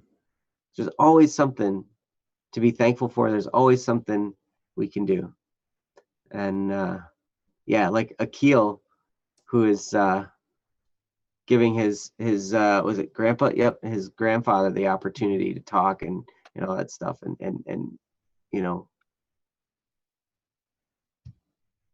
his grandpa was able to live a bit more of a full life because Akil was there with him. So, and that's a beautiful thing. Yeah, it's funny. No matter how old we are, how young we are, how or we get to a point where our brain's not even there, we still love to share our stories. We still Mhm. love to sit and talk. Even when, like Akil was saying, you lose your hearing, you still Mhm. love to talk, and you still love to have someone there willing to listen. And I think that doing that for people who are disabled or who have an illness, is especially important for them. There's a lot of times where people are caught up in the hospital. They don't have anybody to talk to all day. They just sit there bored watching the television, which Mhm. is rotting their brains. Um, so having somebody there to discuss something with or to talk to is one of the most important things that they can have. Mhm. Yep. And I'm not a writer, but I got to spend some time in the hospital when my wife had surgery recently. And so we were just in there, and there was a lot of times when she was just out, they'd come in and give her a shot or something, and she'd fall asleep and be gone, and Mhm. I'd just sit there and be and I'd just be sitting around. And there's a TV up there, and there were all kinds of Marvel movies going because, the new Avengers movie was about to come out. And so they were playing all these Marvel movies and stuff. And eventually I was just like, I watched like one and a half, and I was like, okay, I can't just sit here and watch stuff anymore. So I had a little notebook with pad of paper. And so I was like, okay, I'm just going to start writing, I'm going to start organizing my ideas for the book I want to write, someday, and, different stuff like that. And I was like, there's something you can do there. Keaton says when I was in the hospital for that month, it was mind numbing and painful. Yeah, Mhm. I can imagine. I mean, and I wasn't there being the patient. I was just there being the person there with the patient. And so I had my full. You experienced it without all that pain, and it's still suffering. Right, yeah. Yep. But I think if I next time I have some kind of medical procedure and I'm in the hospital for a little while, I'm going to make sure that I bring some paper and pencils or pens or something, and just make sure. I may write some really weird stuff because I'll be on all kinds of weird drugs, but but it might be better than just watching TV, I suppose. Um, so Mhm. anyway, Anonymous, thank you so much for that topic. Ryan, did you have anything else? No, I didn't. Thank you. And yeah, and Science Rocks has great advice. Live your Yeah. life so you'll have no regrets. If you happen to be listening and not reading the chat, Yeah. Which is uh, which is possible. yes, yep, Yeah. Cool. Well, I guess we can get on to Swilks then. Swilk's still yeah. here, right? Swilk, you still here? Sure, they probably would have said, I gotta go by if they left, but That's true. That's true. Yeah, yeah. yeah. Nice. They wouldn't let you leave the room until after 2 weeks. Oh, I'm sorry, Keaton. Oh my gosh. Yeah. Yep. Notebooks and pens. Yeah, nice. Cool. Awesome. Yeah, hospital time, man. Hopefully there was good food. I know at the hospital that my wife was in, they had really, really good food there. So that was exciting. Only problem was it was kind of. She says no, not even a little bit. It was so bad. Oh. I'm sorry. I'm sorry. Yeah. All right, let's see. So this is called Whatever Happened to Time. I still really like Swilk's or Matt's profile picture. So cool. Mm-hmm. Yes. So, all right. So we should read this. You gave it to Jesse, yes? Yep. Awesome. Awesome, awesome. Okay, so this is from Matt, also known as Swilk. It says, Whatever happened to time? And it reads like this. Whatever happened to time? Seriously, I have so many memories of me just napping days away and spending 4 hours straight just fantasizing up stories. Most mornings I'd think, man, I wonder what I'm going to do today. Now I feel like I wonder how much I'll get done today, which with a much more negative tone to it most of the time. Hmm. And I know a more productive mindset leads to more success and is just a part of growing up, but I'm escalating it all too far. I loathe every day, hour, sometimes even minute that I'm not doing something productive. Just last summer and fall, I had a healthy enough schedule and I had enough time. I don't know. Maybe it's just school and I'll get time back this summer. I hope that's the case. But I do want to get so much more done this year. So my wanted productivity is also higher. All advice and virtual hugs are welcome. Well, I'm gonna send some hugs right now. give you a virtual hug. Absolutely. Dang straight. Hmm. Hugs all around. And boy, oh boy, do I feel your pain here, Matt. Man, oh man. Great. I understand this topic. I'm going to let Ryan get started. Akil beat us all. He hugged twice virtually. Ah, Uh, that guy. Okay, yeah. Okay, so Matt, this is awesome. I love that you want to be so productive. I love that you're not just I guess continuing to sleep your hours away. It's great that you have such a you look at the world and you want to get so much done. That's so awesome. And so that is a beautiful thing and a blessing. Even though that thing makes you feel like you get nothing done sometimes. Um, that perspective, that desire is a blessing. Um, However, I will say this. There are a lot of people in this world who get caught up and too caught up in productivity, and they end up less productive in life, you could say. hmm, Less efficient with their life, less happy with their life, less meaningful with their life, because they spend too much time focusing on what they need to get done, which is interesting because you think the more you can get done, the better things are, but that's not always the case. Um, and here's an example. My mom is a wonderful person, and anybody who's ever met her will tell you that. hmm, She is a wonderful, kind, uh, goes out of her way to make sure everybody else is satisfied type of person. She's awesome. She's always working. She cannot sit still. Like she literally just doesn't know how. Um, she is always cleaning something, working on something, doing something, and she cannot sit still.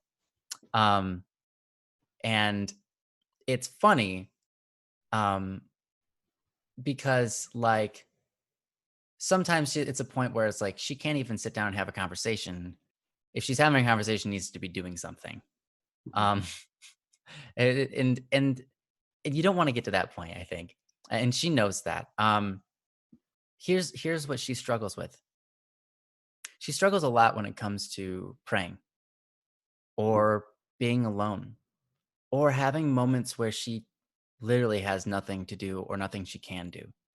Um, because that happens in life too. You get plenty of moments and plenty of opportunities and plenty of situations in your life where there's nothing you can do, or you're given a moment where um, you can't work on anything. You're just stuck doing nothing. How are you during those moments? Are you freaking out about the things you need to get done? Is that what you're thinking about all the time? Because that's what a lot of people are doing. A lot of people, they wake up in the morning, okay, I gotta get this done, I gotta get this done, I gotta get this done. Okay. And when they're trying to go to bed, they're thinking, okay, so tomorrow I gotta do this, this, and this. And I wish I would have gotten that done today. Oh my gosh, I can't believe I didn't get that done today. All right. Well, okay. Well, that's not done. Great. Okay. Well, now I'm just sitting here laying in bed thinking about how the fact it's not done. Maybe I should just get out of bed and do it. But no, it's just, I need to get some sleep. I can't get sleep because I'm thinking about the things I need to get done tomorrow, though, because oh my gosh, I'm way behind. So you don't want to be in that position, right? There's a lot of people in that position. hmm, So the whole point here is to understand that there's a balance, right? It's beautiful to look at the world and say there's so much to do and so much I want to get done. But it's also very important to understand that life is not all about doing. Doing stuff is important, but that's not what gives you value in life. And that's not always necessarily what you should be doing. You shouldn't always be doing with your doing. It's weird. Okay. The point of life isn't always about what you're doing and or what you're getting done. And sometimes you'll work for a really long time and get nothing done, it feels. But what you're doing is creating a stronger, better you. And so really you are getting something done, even though it feels like you're getting nothing done. Um, but it's important to have time and treat yourself well. Give yourself rest on on certain days. In fact, they've done a great study on this. Taking certain days completely off from work make you way better at working when you have to work. Mhm. They've done immense studies on this and found that if you take off 1 week, 1 day a week, or two, you're you actually are more productive than if you had worked that day. You are more productive over the next several days combined than if you had actually worked that one more day. And um, they also find that vacations, sometimes taking a vacation and doing a total blackout vacation. A blackout vacation is where you completely have no phone, you have no connectivity to your work, and so you can't do anything. And you just try to spend the time enjoying that silence, enjoying that reflection, that just solitary, just nothingness, and taking it in, enjoying existing, not enjoying doing, enjoying existing. And then coming back to your workplace or your activities. And they find that oftentimes the productivity again goes up by a lot. And sometimes you take like a month blackout, or maybe just a week, sometimes like a month, and it really helps refresh the mind, recharge you, and get more stuff done. What I'm saying here is that it's important to exist, it's important to relax, it's important to appreciate what you have, not just appreciate what you can have. Because if we don't take the time to say what I have right now is good, we don't take the time to be thankful for what we currently have in our lives, the gifts that we have, then we're constantly not going to feel fulfilled. If you are doing everything you're doing in order to feel that fulfillment, that's not bad, but you aren't going to be happy ever because you're always going to have something more to do. There's always going to be more. No matter how much you get done today, tomorrow, over the next year, over the next 10 years, there's always going to be more to do the next day. And so you got to make sure that your own fulfillment, your own basis of happiness isn't based on how much you're getting done necessarily, though that is important. You've already got that. So that's not why I'm talking towards it. If you were like super lazy, I would be saying the opposite things right now. But because there's got to be a balance, right? Mhm. Make sure that your life isn't just focused on how productive you are, and don't base on how you're feeling off of that. Um, Take time to sit there and reflect. Take time to enjoy that. Because if you can learn to enjoy the silence when you are productive, it will be peaceful and beautiful as opposed to stressful and not enough. Does that make sense? Mhm. Um, so, anyways, that's what I've got to say on this. There's more we could talk on, I'm sure. So, I'm going to get over to Joe. Yes, I love this topic because I am constantly trying to be more productive. I'm constantly trying to get more done. I constantly have more and more things to do. And I also, I feel like I have, priorities lined up better than I used to, I think you do um, awesome in it. because I know that you know, while I can easily get into workaholism and just work, work, work, work, work. I always have stayed busy ever since I was a kid. I've been a busy, busy person, always doing something, kind of, I don't know if I'm in as extreme of a case as Ryan's mom. She's amazing. Like She is. it's incredible. Like I was watch her do things and I'm like, oh my gosh, she gets so much done. Like, wow, that's crazy. But I also, while I want to get all that stuff done, I also need to make sure that I have time with God, uh, because he created everything. Like, gotta have time there. And then also my family. I want to make sure that I have time there as well.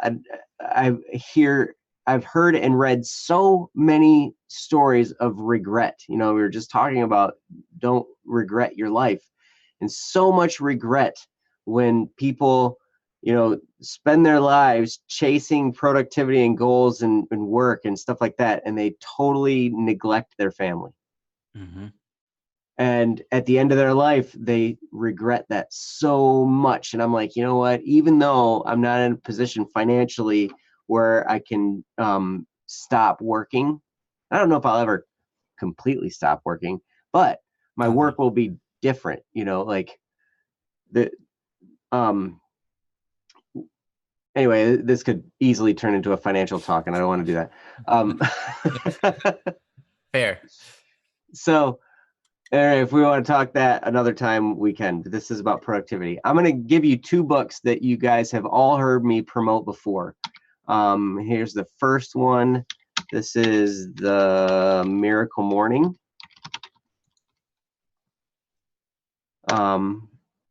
So there's a link to it on Amazon. And then the other one is if I can get it here. There we go. This is, oops. Yes. The Miracle Equation. And that's the newer one. Both of these are by a guy named Hal Elrod. And I remember coming across this guy, oh geez, probably 8 months ago or something like that. And when I went through, the first one was The Miracle Morning. That was the first one I went through, and I was like, wow, he really got a lot of these things, all these little steps all together in the morning. So you spend time in silence with meditation or prayer. Well, if you're religious, you spend time in prayer, or if you're not, you can meditate. Just spend some time in purposeful silence, and then also reading, so you're building yourself, and all that kind of stuff like that. I like Akil's, by the way. Akil said he picked up baking recently, and that's really been helping him a lot with his writer's block and his motivations. Oh, Because he really? picked up baking, and baking is a creative thing, and what you get done at the end of the day is you eat something, and I think that's beautiful. It is kind of relaxing, but also creative and fun. So yeah, it's a great example, Akil. Uh-huh. Yes, that's awesome. Science Rock says, I'm confused. Are they upset they don't do enough, or are they upset they're doing too much and they hate not doing anything? From what I'm gathering, the They say they loathe every day, hour, sometimes even minute that they're not doing something productive. They've right. noticed that they have so much they need to do, and that all their time is being spent on that. But then they hate that they don't have enough time. And so we're kind of talking about all the details that come about through certain mentality or certain way of thinking that we're just talking about. If that does that make sense, Science? Yeah, and one of the things is there's a lot more that Matt wants to get done this year, and so he wants his productivity to be higher as well. But also there needs to be time, like Ryan was saying, you need to have time where you're letting go of that. So that's where these two books became important, was because in The Miracle Morning, he talks about, kind of setting up your day to be productive. So you kind of do all these things to be productive. Oh, Swilk says, my want to be productive makes me hate wasted hours, but I want to have free time without those worries. Yes, absolutely. And that's where I think the Miracle Equation book will come in very handy. One of the things in there, he talks about to be productive, to create those, he talks about creating miracles, which is basically, being successful, reaching goals and hitting them and doing extraordinary things. The two things it takes is you got to have unwavering faith that it can happen. And then the other thing is, what is it? Extraordinary effort. Now, extraordinary effort doesn't mean that you spend all your time all day, all night, doing it, working. No, what he talks about is just consistent effort. Like when he was in sales, he was like, all right, regardless of the results, I know I need to make 40 phone calls a day if I want to hit this goal, because he was like 20 phone calls a day, to set up appointments and do all that kind of stuff would set it up for this one amount that I was making, and that was pretty comfortable. But I really wanted to stretch my goals and make twice that amount. So I knew I had to double my effort, which was 40 calls a day. So, but that was it. And that took him, he said that took him like an hour or two, to do that one task that made the huge difference. But then he had the appointments to do after he booked them and all that kind of stuff too. So those things can really, really help. Like Ryan was talking about, how it's so important to take time off. That I can't tell you how important that was. I've learned some things about myself. I've done some great experiments when it comes to sleep. And They they were great experiments. I am impressed, actually. I am always impressed by that. Hey, I'm always willing to try something. Yeah, that's why I'm impressed. But I've noticed that I really wanted to learn to survive on 3 hours of sleep a night. That was like my goal. And so I tried to do it. And I really, interestingly enough, I tried to do it again recently, just one night where I was like, okay, I'm going to get 3 hours of sleep tonight. And it didn't work out. So I'm like, okay, I can't do the functioning on 3 hours of sleep yet, but I can do 4. And that works okay. And that's kind of generally, I've worked myself into that habit where 4 hours or 4.5 hours is kind of the norm for me. If you are a teenager right now and you're hearing this, do not do that. Do not do that. Do not, because at your age, there are still developing parts of you, like your mind and your body and everything, it's still kind of filling out. You might be as tall as you're going to get, but you're still, developing in all other kinds of ways. So you definitely need rest while your body is going through that. Once you get to that point, like I think what they say, like 25 or something is kind of where you fully something like that, yeah. Bodily maturity, 23 or 25. maybe. Yeah, something like that. At that point, then maybe you can start trying to do some of these experiments if you want, but still, tread with caution. Yes, be very highly cautioning. Cautionified. Cautionified. Cautionified individual. Yes. To use higher level vocabulary. Yes. But at any rate, also legal disclaimer, don't follow any of my advice. It's really probably dumb. Don't do it. But I will tell you, read those books. And then if you're wondering about let's see, I will find a link. I'm gonna turn it over to Ryan here in a second. But there's a software program I use called Simpleology that really helps me because I have a lot of things I want to do. It helps me to prioritize that stuff. And there's a free account or a paid account, whatever you want to do. You can get a lot with the free account. But it's just an online program where it helps to anytime throughout the day, I just like basically put stuff in there, as I think of stuff I need to do, And then every day in the morning, I have my list of things, and then I sort through it, you know, based on what my goals are, based on what I'm trying to hit, and then I can be like, okay, what's the most important stuff I need to do? And I prioritize and do that stuff. Because seriously, if you're trying to get a bunch of stuff done, you'll need to pick something that's your number one priority, and you need to make that your mission. And that's where your first time goes, like your first half hour or hour block or whatever stuff you're going to do. I always make myself get up early so I can spend, hopefully 30 minutes of time doing something to advance BSS. That's kind of like every day I try to do that at least 30 minutes. I don't always hit it because there's other stuff that pulls me in all kinds of other directions. But that's kind of that. So, because that's my mission. Like, I want to take BSS to the next level. So I'm always, if that's my mission, that's where I got to spend my first block of time. Now, everything else kind of falls in after that, and I can hit other goals as well.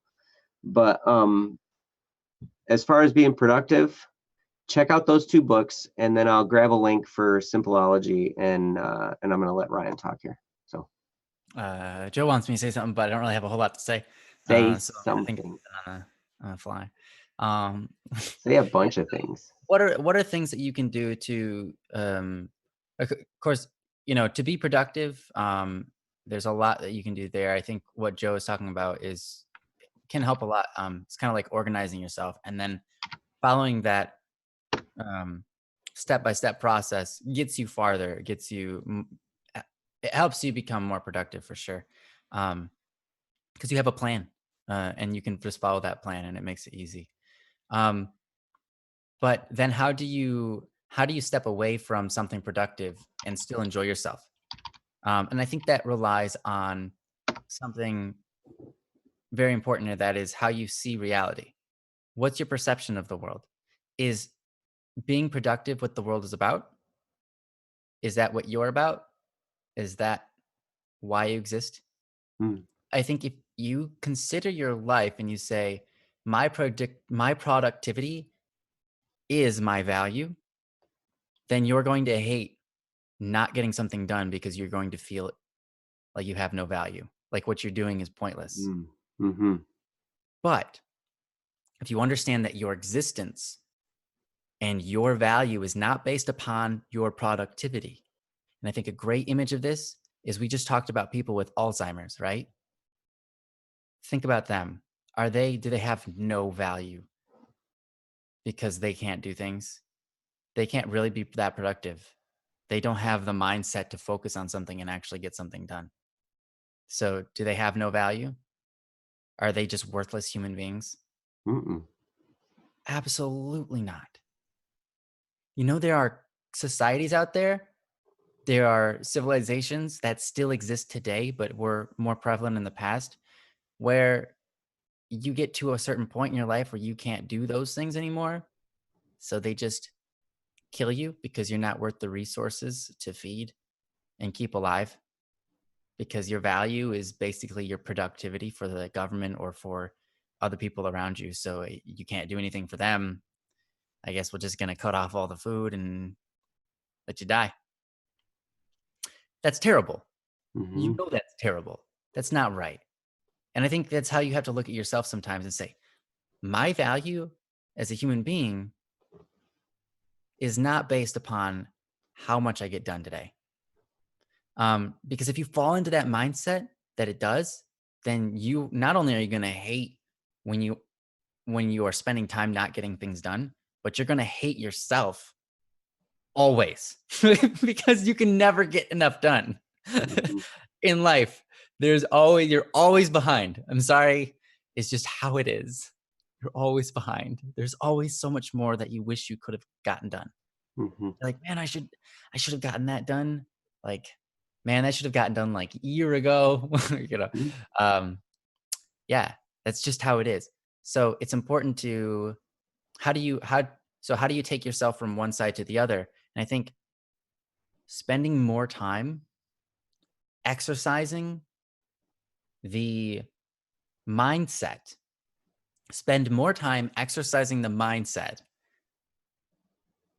of enjoying existing, enjoying being alive, enjoying being in the world with other people, spending that time not doing something productive, but doing something meaningful. Mhm. You know, you might think hanging out with people, you don't get much done, but it is meaningful. Mhm. Spending time in prayer, spending time sleeping, spending time. There are a lot of things where you're doing nothing, but it is meaningful. Spending time enjoying the beauty of the world around you can oftentimes inspire your productivity to grow so weird. Wow, but they're beautiful. The flowers, the mushrooms. Mushrooms are weird, but they're so cool. I like mushrooms. I honestly just really like mushrooms, but they're just such a fascinating creature. Um, and some people think they're not creatures. They might be right. Um, but yeah, spend some time enjoying the beauty of this world you've been put in. Spend some time enjoying the possibility of relaxing or playing a game, being good company for other people. They are important. Um, and while they're not necessarily productive, they're valuable. Um, and so spend more time doing that, and hopefully you'll learn to enjoy that more so that you won't feel so bad when you're not getting things done. Anyways, I'm gonna let Joe go back to what he was saying. um, yeah. Sometimes I love what Ryan was talking about, how experience the beauty of the world around you. And, there really does. I mean, you do kind of strike a little bit of a balance between, work time and play time. They talk about that also with money, that when you're dividing up your money, you should, they say, put 10% into your financial freedom account, which is, like your savings that you're never going to touch it unless you're going to invest it in something. And then you also take 10% and put it in a play account. That's just money you blow on stuff that's fun, right? Because then you get that balance in there. And it's the same way with being productive. You're doing things to advance yourself, to advance whatever cause you're doing. Then there also needs to be time of refreshing and enjoyment, and almost actively not pursuing your goals or whatever. Now, I will say this: there are times when you can do both. Mm-hmm. And some of those I have tremendous memories. If you've ever watched the video Sail On by CDVNL, Mm-hmm. all of the footage in that video is the product of a day, actually a couple days spent, where Ryan and I, it was like the definition of that, both, where we were being productive because we were getting video, but we were also going to some of the most beautiful places along the Lake Michigan coastline up in northwest lower Michigan. And we were just going around and finding some great spots. We found this great little church just out in the middle of nowhere, and just down the hill from that was the most beautiful beach. It was the most beautiful spot we went the whole time. Yeah, it was so Absolutely good. the most beautiful. And it was crazy because we almost didn't go there. Yeah, we drove by it and we're like, wow, look at that. And we're like, should we turn around and go there? Like, or no, probably don't have enough time. We should probably just keep on driving. We're like, well, you know what? Why don't we check it out? We'll just go stop. Why not? Yeah, why not? Like, yeah, let's go turn around. Let's go check it out. Yep. And we're so glad we did. Yes. I mean, because I had in my mind, I want to get to this spot. I want to get to this spot. I want to get to this spot. We'll stop here for just a couple minutes. I think we ended up staying there for like an hour and a half, maybe 2 hours. Yeah. And that's a great point to life, is many times you're like, I want to do this, I want to do this, I want to do this, I want to get this done, this done, this done. You have a plan and Mhm. something interjects. And if you give it time and you allow it to be an opportunity, you will get more out of that moment than you will have if you completed your task plan for that day. Mhm. Because that happens sometimes. Yep. Yeah, it was awesome. Mm-hmm. But yeah, so if you watch that video, go back and watch it again, and you'll see some of the great spots that we went to. It was really really cool. Um, and yeah, but that Besides, was you that have was that was a productive and fun oh, it was time so fun. It was so fun. mixed. Awesome, awesome time. I remember saying to Ryan, I'm like, man, I could do this all the time. Yeah. Like, seriously, if we got paid to do this, be awesome. Yeah, yeah, no kidding. Like, man, if this was all there was to do, but there's all the other, that's just part of it. Mhm. Getting footage is part of it, and then the rest of it's, all the other stuff. But yeah. So I tell you what, Swilk, Matt, whatever you want to go. I love both your names. Mhm. Yeah, I like it. um, Best of luck to you. Sometimes it's really hard to figure out how to be more productive. Sometimes it's hard to figure out how to relax. Both of those, but they're both worthy goals. And sometimes one of the things that I've learned from Ryan's brother, Kyle, is how to think systematically. So being productive doesn't necessarily mean you're working really hard all the time. Being productive means stuff is happening and results are getting produced, right? Whether you're actively working the whole time in those productions or you've set some kind of system in place so you get some leverage and get more results faster with less effort. That's one thing that Ryan's brother Kyle is so good at. Mhm. Yeah. And he's helped me think through my day to day in certain aspects. And he's really helped me challenge myself. And he's also challenged me in ways that's like, hey, have you ever tried doing that differently?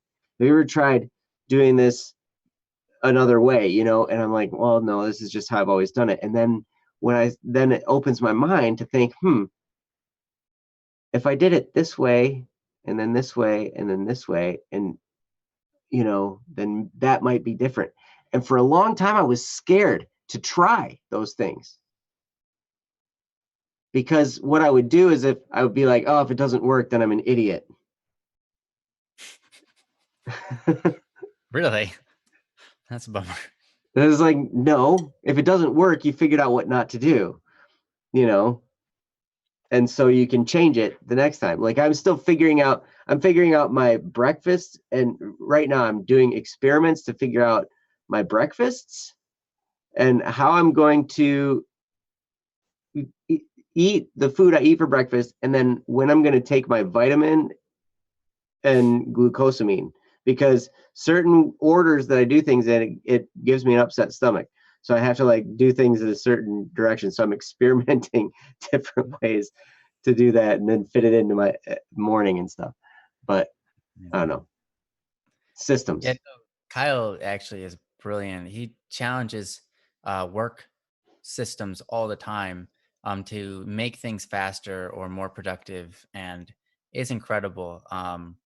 One thing though, I remember experiencing. It's not necessarily like he'll make a suggestion. You're like, I don't want to try that, and not because you're like Joe said because he doesn't want to feel like an idiot if it doesn't work. I don't want to try it because it could work, but that would be insulting to what I had been doing before it works out because, like, why was I doing it wrong for all this time? No, I'd rather just keep uh, doing it wrong. Thanks.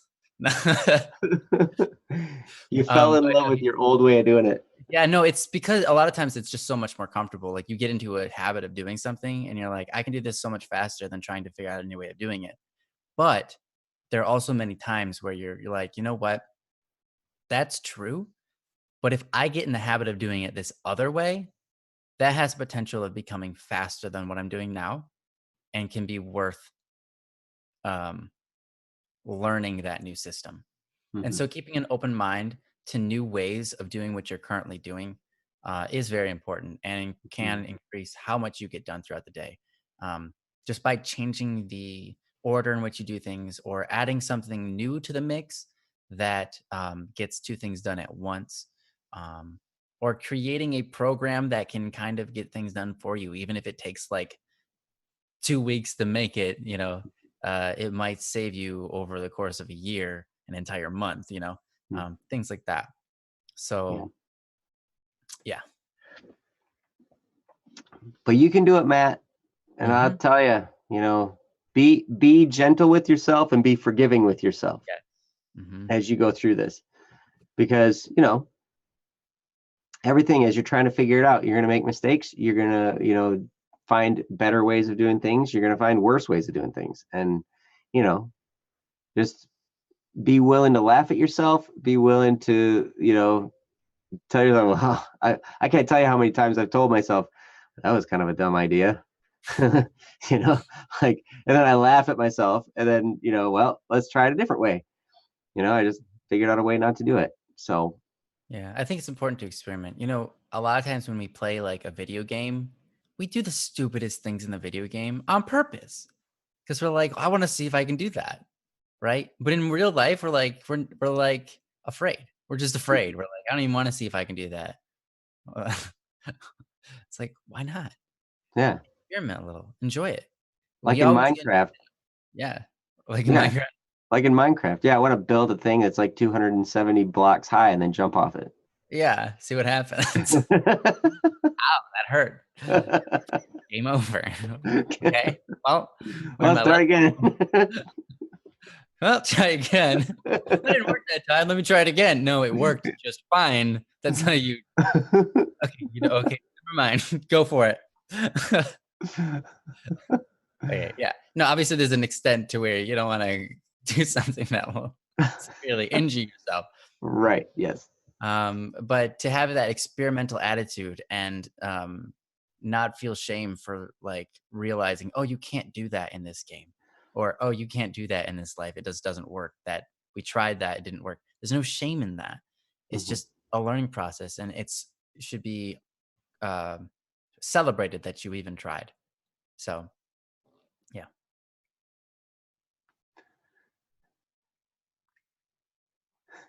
Wonder if I could glitch to this wall. I want to see if I could duplicate class divide and make Atlantis and city skylines because I'm a psychopath.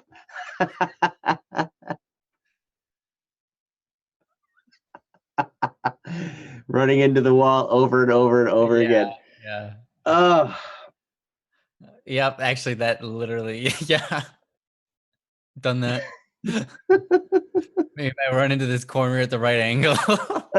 I can just like glitch to the wall. Let me try it for like before I give up. Oh, that's awesome. No, they built this wall real good. Let me try this wall. That's awesome. Well, thank you, Matt, for the topic, and thanks everybody for being here. Because yeah, this was a great time. It's always a great time with all of you here. We had a really vibrant chat tonight. You guys were awesome. I really appreciate you guys. So yeah, so we will. We're definitely past the 2-hour mark, and we're gonna close it down for tonight. I really want to thank you guys for being here. You should come back on Friday because we're gonna be here again for the Friday edition. And we've got more topics. If you again, if you have something you want us to talk about, feel free to put it in the chat here. Feel free to post it on our website, bss.studio, in the Don't Worry Wednesday section. Or you can email us, dww@bss.studio, and or find us on Discord. Yeah. And we'd be happy to go through it. So you guys are awesome. And we'll see you on Friday. See you guys. Peace. Bye, guys.